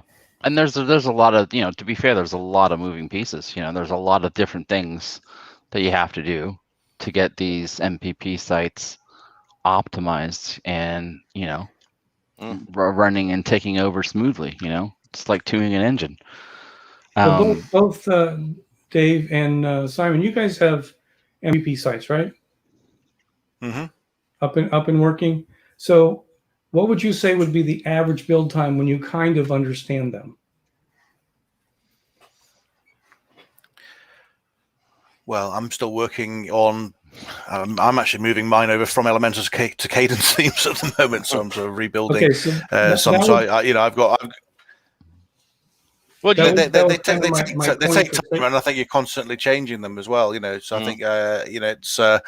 I think it's nice to have an ideal approach. You think you've got the winning formula, and that's what I'm trying to get to in my own sites. Is like I've got the optimum, but I land something, then I actually know I'm going to add something else to it. So I guess that's a kind of a bit of a moving feast. But I think in theory, it's what you guys are obviously building with DFY. Once you've actually got a template, and of you guys have got content as well, it should be fairly cookie cutter to roll them out again and again. You want to have that workflow. It's the biggest thing is getting started and getting the templates and obviously the content and the SEO working and started. After that, it should be something you can roll out. And if you're staying in one niche, it should be much easier. If you go one site, 10 sites, 50 sites, that's the biggest hurdle is I think for people coming into it is understanding some of the concepts of a dynamic page versus a static page, page theme builders and page builders. And, I think just coming into it, there are so many sort of building blocks, but I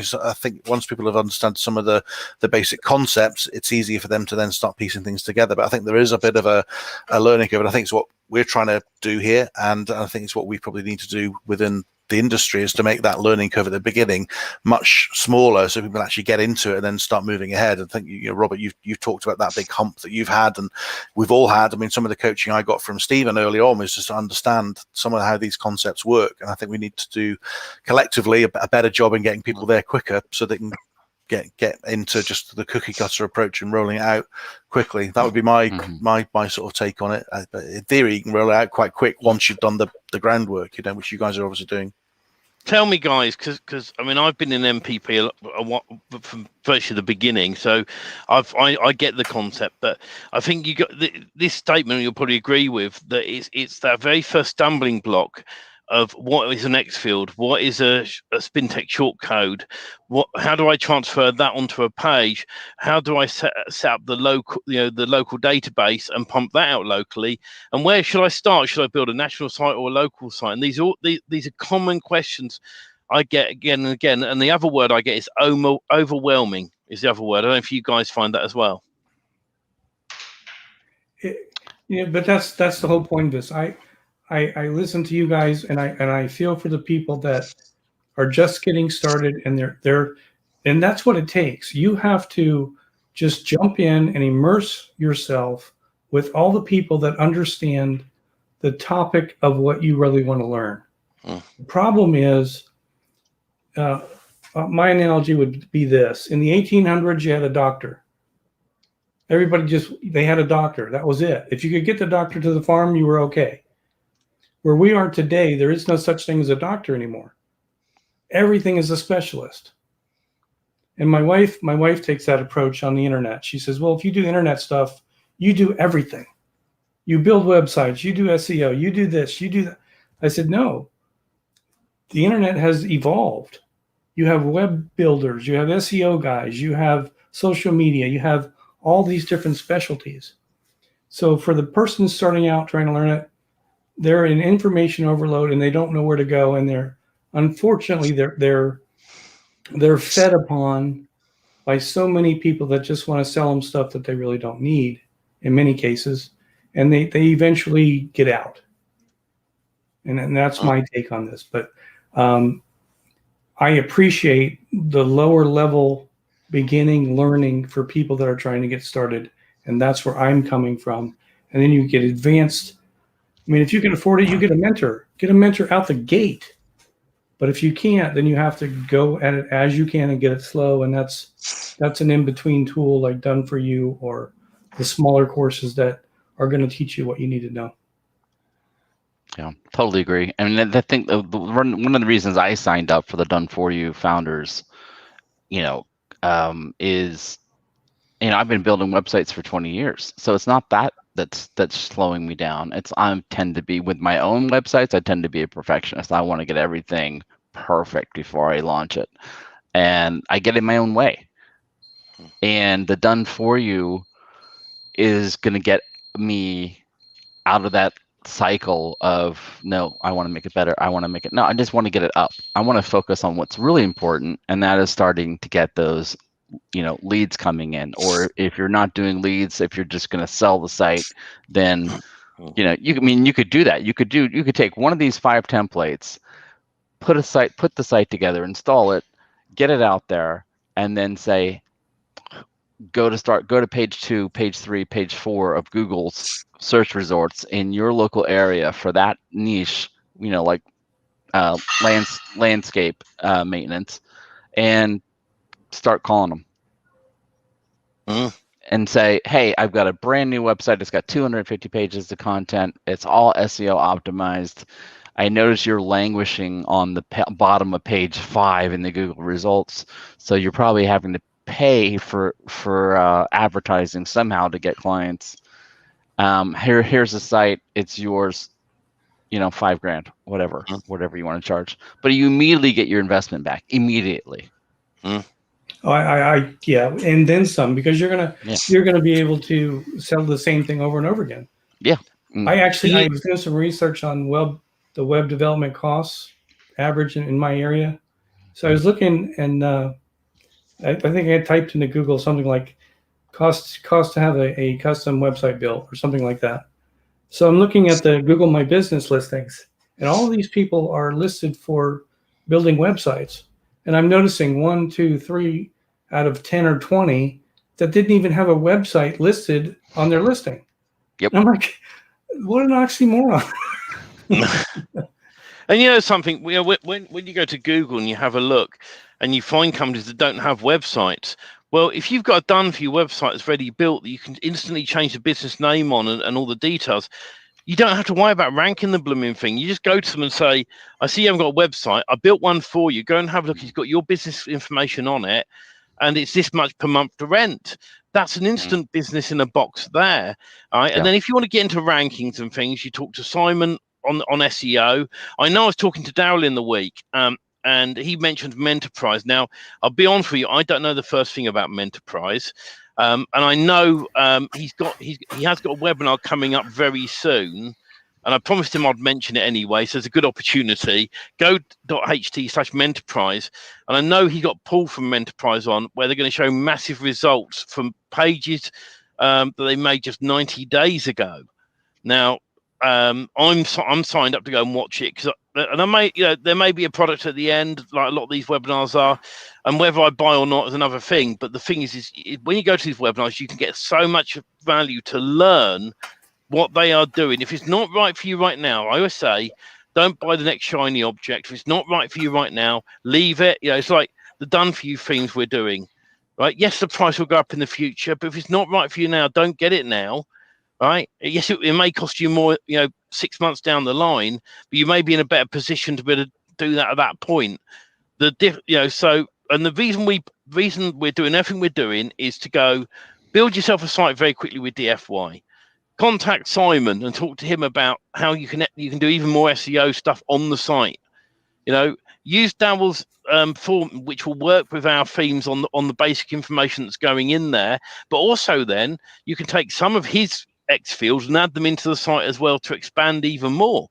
And you can keep building out and out and out with the tools that are there. There's Siphon and also Mike Martin's content tool that can easily generate content. And I'm using the content tools to generate blog posts for me. And the more blog posts you schedule ahead of time, you can do a whole year in a day. And then those posts can come off of your website and onto social media automatically.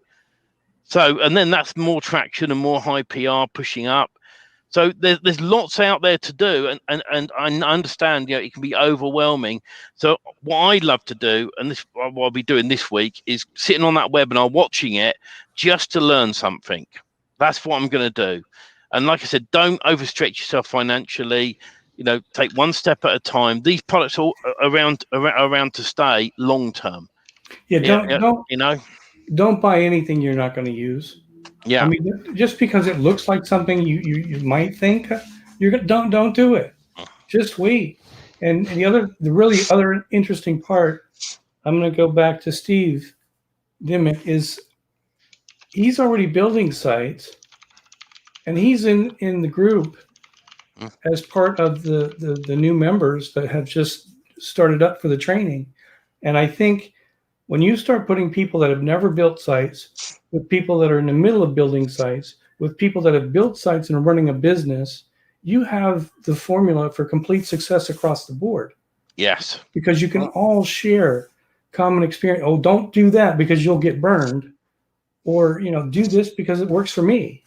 And I'm so excited about that part of it. So the training aspect that was included will not be included forever. That's something that's going to be a charge. It has to be in the future. But for the people that got in early, they're going to get all that training and all that experience with the first group, and it's just going to grow from there. There are 3 very simple steps. 1, build a website. 2, suss out the SEO. And then 3 is using all the other tools to help increase your business. And that's why, right, you can come to us for the DFY themes, then go to Simon for the SEO, and then look at all the tools that are available out there to speed up your life. And some of the things that are coming out with Siphon, and Darryl showed me in the week, is mad. It really is. So, and when he next does another webinar on Siphon, just go and watch it. Take it in, make a note. Because yes, it might cost you more money at a later time, but you'll be making money by then to be able to afford the tools you need. Focus on the important things first. When you build a house, you don't just go, "Oh, that'll do. There's a bit of quicksand there. I'm going to put the house on there." Right? You survey the land. You check it's going to be good and solid. Do you want to live in Tornado Alley? Well, I don't personally. And so you work out where you want to live. You build the solid foundation first. Right, that's your website and the content on it.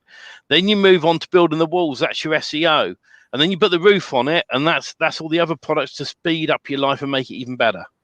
And that is sort of the way I see everything. And reach out to people. Simon and myself, you can reach out to us. If we don't get back to you straight away, we may say post your details in a group because we are super busy.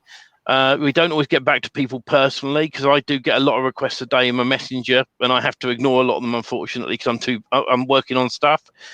But I do try and get back to people, and we're here to help. Simon's here to help with the SEO, and I am grateful to you, Simon. Seriously, from when you came on board, I had so much to do with focusing on SEO and lead gen magic and all the other things I was doing and mentoring that I was finding it overwhelming myself to support the people I had to support. And then you came on board and took the SEO off of me.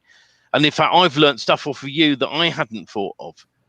Happy to be a part of it. Yeah, it's been good. So now the student is teaching the teacher. It's funny you said that to me the other day too. Yeah, I did, didn't I? It's interesting because seeing you guys grow in the way you have, and I've been there from the start for all of you. It's just so exciting and overwhelming for me in a nice way. I'm not overwhelmed, but sort of really, really, I feel very humbled because I've seen how Simon's grown with what he's doing. I've seen how Steve, you've grown with what you're doing, and you're focused on your business. I mean, you're doing amazingly well, and I'm so chuffed for you. And the stuff that Cam's doing with her books. If anyone wants a book, what's the website address, Steve? arcanecovers.com. do a search for arcanecovers.com. Amazing book covers, and I'm sure she'll even, if you need something a bit less fancy, she'll even do that for you. And then to see Robert, from when I first spoke to him, almost ready to give up on the mass web page type front, to now helping me build the DFY themes, it's just crazy. And we're all here just to help people grow and build a business. Focus and build a business. When the next IM product comes out in a JV Zoo saying, press that button, you're going to make thousands of pounds tomorrow, don't buy it, because you'll find 3 months later it'll be gone. But have I been here, right, since I started getting involved with Mike Martin well over a year and a half ago, if not longer, right? And then I built Lead Gen Magic, and we're doing the other things we're doing. Am I still here now? And the answer is yes, and I'm going to be here for many more years to come. And I get frustrated because some things don't move as fast for me as I want. And what I mean by that is that Elementor do an update, I've got to fix something. MPP has an update, I've got to wait. Daryl's Form has an update, I've got to wait for that. And I'm sort of the middleman trying to bring together everything to one place to make people's lives easier. And for me, that's not moving fast enough. And so I always say to people, those that are in Lead Gen Magic, I am looking after you. When you look at it, right, the lifers got in with lifetime hosting. The hosting on its own's worth that. If I did nothing else for you, I'll always keep the hosting alive for you, right? But I'm going to be building other things for Lead Gen Magic, so you don't have to worry. With the DFY themes, we're doing that to make your life easier. And what I do say to people, if you're in on the DFY themes and you've gone through the training we've given you, reach out to Simon and get his course. Seriously, his SEO course is brilliant, and you'll learn so much from it. You really will. And think, you build one of these sites, you rent it out to a local business, you got money coming in, buy Simon's course, learn about SEO, and then boost your business up from there, and you'll do amazingly well. Absolutely. Yeah. Yeah.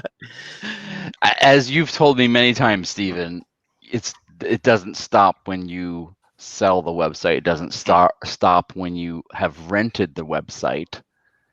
If you're doing either of those two options, you go back to the person, even if they're just renting your website, and you say, hey, well, the website's great. It's all built. It's all SEO'd. Excellent.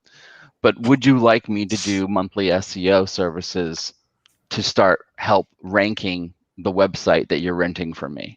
And you get them to pay you to rank your website, because they don't own it. You own it. They're just renting it. You get them to pay you to do that work. And if you've sold them the site, well, the site needs to be maintained.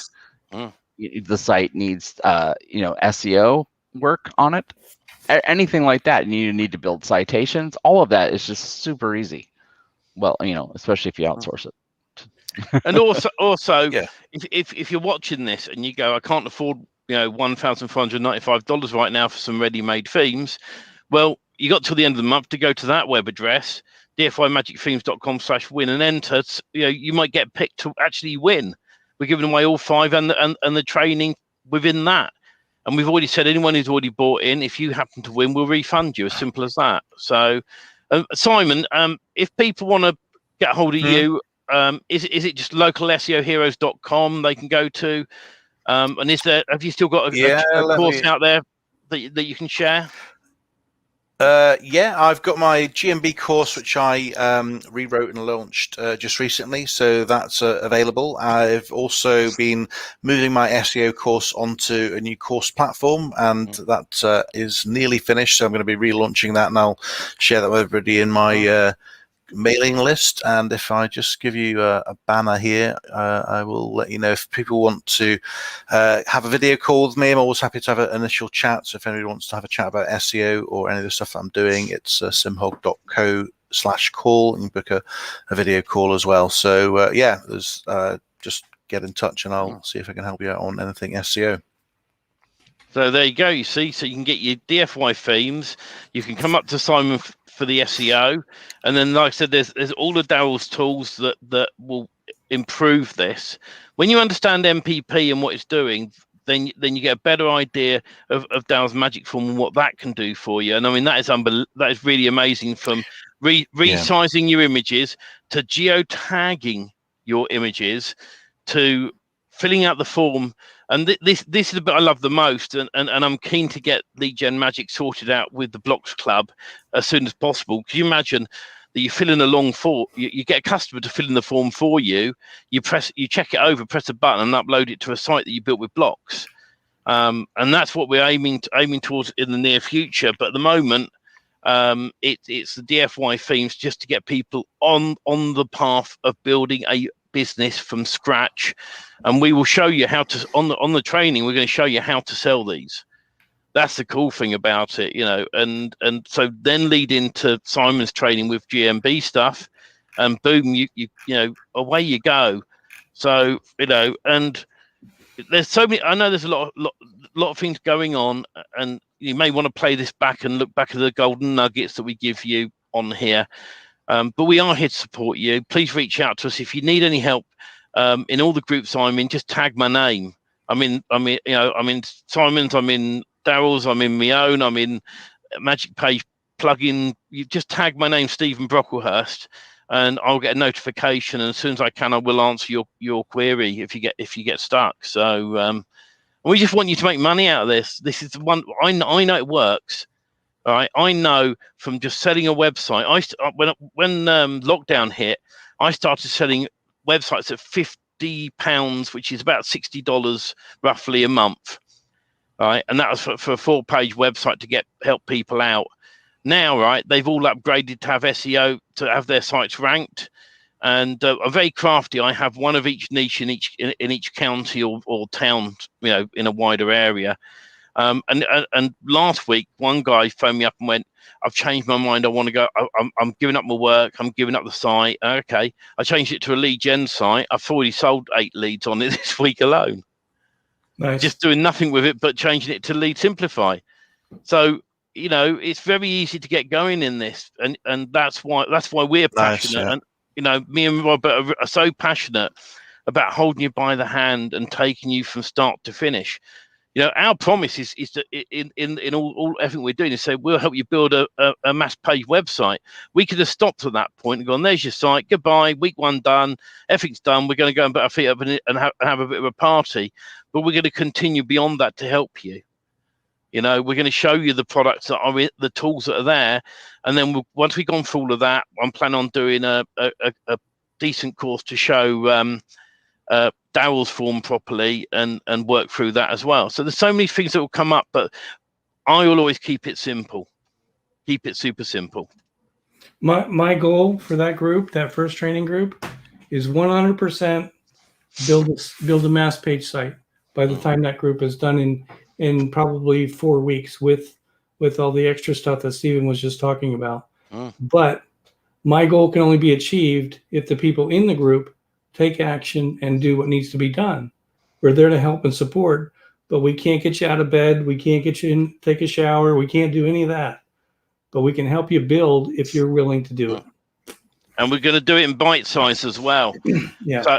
So you know, and I say this all the time. If you feel like we're teaching you how to suck eggs, and Steve Dimmock, who'll be in the group, will feel like that, but we're doing it on purpose. At the end of week 1, everyone's built one of these, and if you already own a domain name, day 1, watch our hello video and how you're doing, and don't worry about the buying a domain name video. You know, but every day we're going to be putting them up, and don't worry about watching them live. Watch them later in the day, if you know, because there's different time zones around the world. I know in Australia that they're ahead of us. So you know, when we start on the Monday, I think it's their Tuesday. Don't panic, all right? Because by the end of the week, if you follow what we're doing, you're gonna have everything set up and the site built. Then move on to the next stuff step by step. And that's what we're doing. You know, I know with Simon's courses, he takes you through step by step of how to do the SEO. You know, and there are so many people out there that like to complicate things with building websites and doing lead generation. You know, we want to keep it super simple, so at the end of it, you can then say, right, now I'm ready to start selling this stuff and make money for a change. You know. Yeah, Steve and I talked about that. I said, you know, most courses would take this kind of material and it would be 6 weeks before you even got really started. And we want to be done in 4. We're probably going to stretch it out 5 or 6 just for anybody that needs the extra help. But we don't want to fool around with this. We want to build. No. And then also, as we bring new people in, what we decided to do is we're going to set up a separate group for the new people.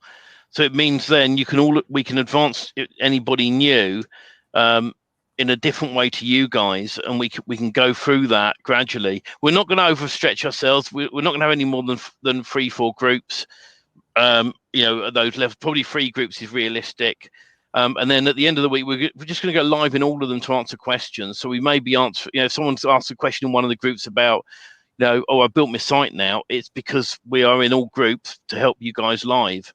But we'll answer all your questions. So focus on your question, no one else's.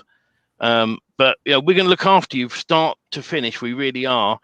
And as long as you follow what we're going to do and step by step do it, right, and take action. If one of the days you're not feeling too well and you stayed in bed all day, and the next day you're feeling fine, catch up on the 2 videos, because the way they're being done, you can do 1 in the morning, 1 in the afternoon. You caught up. You probably do 3 in a day, and you're caught up. But we're taking our time with it to make sure that you can follow this each day. And by the end, because people have also got full-time jobs who are doing this, trying to get out of their dead end, no money job, that they don't want to do anymore. They've been doing for years. They've got a manager nagging in their ears, telling you you're not doing a good job, and we want you to be in a position at the end of it that you've built these and you start making money, whether that's $200 at your first one a month to $1,000. You get what you can, and it's all going to work absolutely brilliant. I know it will. I like Dave. He's like he's kind of like part parrot. Thanks, Dave. I appreciate it. But it's awesome, and I'm excited for you guys. It's always nice when I'm speaking to people who I've mentored in one way or another. It's strange. It's always great to see how you guys have grown, and it's always exciting, and it's just going to get better for all of you lot, all the way along the line. That's what this is all about. Is just helping you guys and getting you to a point where you're going to be just doing really well. That's what we want you to do. So hang on, there was a question earlier from you, wasn't there? I think Lily. Where was that to? We got chatting away. Yeah, let's roll it back. Yeah. Let me have a look. look. Lily was asking, how do we get in on those themes, the DFY themes? That is, yeah. Thanks for the reminder there. Okay, so Lily, you can go to, if you want to enter to win, right? And at the end of the month, Robert, is it? What's the last day? Is it Sunday? The last day, I think. We're picking a winner next Sunday. On Sunday. Yeah, next Sunday we're picking a winner. So it's dfymagicthemes.com/win. And bear with me, because let me just check the other link, because I knew we were going to take down the original Go Founders one. I put the Facebook group in the chat earlier. Yeah. But if you just want basic information, just go to the Facebook group. It's done for you. Themes launching soon is what's called DFY. Themes launching soon. Good news, guys. I haven't taken the page down, right? But the price has gone up since we did the Go Founders thing. So it is. Let me bring up the banners, and I can pop a banner up for you guys and Lily, I'll send you this direct as well when I get a spare moment. But it is actually dfymagicthemes.com/go-founder, GOFOUNDER, and it's 1495 for the 5 sites, but we're still I had to twist Robert's arm for this. We're still throwing in the training. We're 495 on that. The founders who got in early would have got 1295. And anyone who's bought in at the moment, me and Robert have agreed that when we release the next 5, it's locked in at the same price of what you bought in at. Right. And there'll be a super extra gift when we launch for people in the group. So it's going to get even more exciting. I'm not giving that away. But we've been on over 2 hours now, and it's strange how I was expecting this to. I'll be honest, I was expecting this to last about half an hour. But Simon would talk, I'd talk, and then we go, bye everyone, because we haven't got anything to give away tonight, and we've just had amazing guests come on and talk to us, from Dave and yourself, Steve and Robert. But I think it's good to have you guys on. It's nice to see how well the community is just melting together to make this happen, with all the tools, the technology, the knowledge, and sharing what works and what doesn't. I think, we are, I think, in a very small niche compared to everybody else out there, because there aren't that many even agencies that build mass page websites. No, not at all.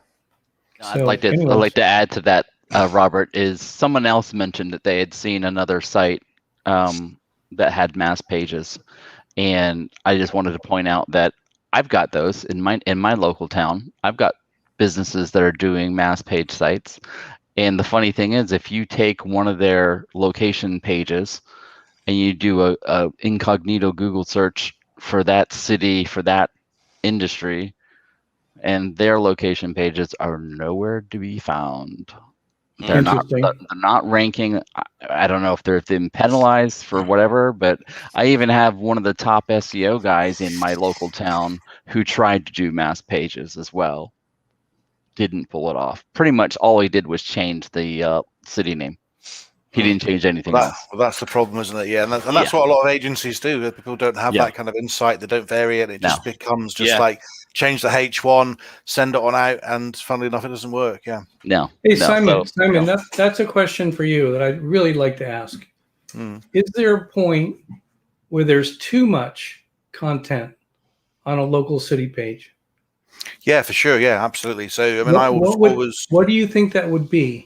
Yeah, I mean, I would always recommend looking at who's ranking for the terms that you're trying to go after to start with, and echo what they are already doing, and just try and provide a better version of the answer. So, I mean, I see local landing pages that have 500-600 words of content, and I see some that have 2,000. You don't want to be too out of line versus your competition. You want to be looking at what they're doing, look at the top 3, the top 5 that rank for that keyword, and do better than what they do. So they probably don't have a video, they probably don't have a table, they probably don't have a bulleted list, they don't have accordions.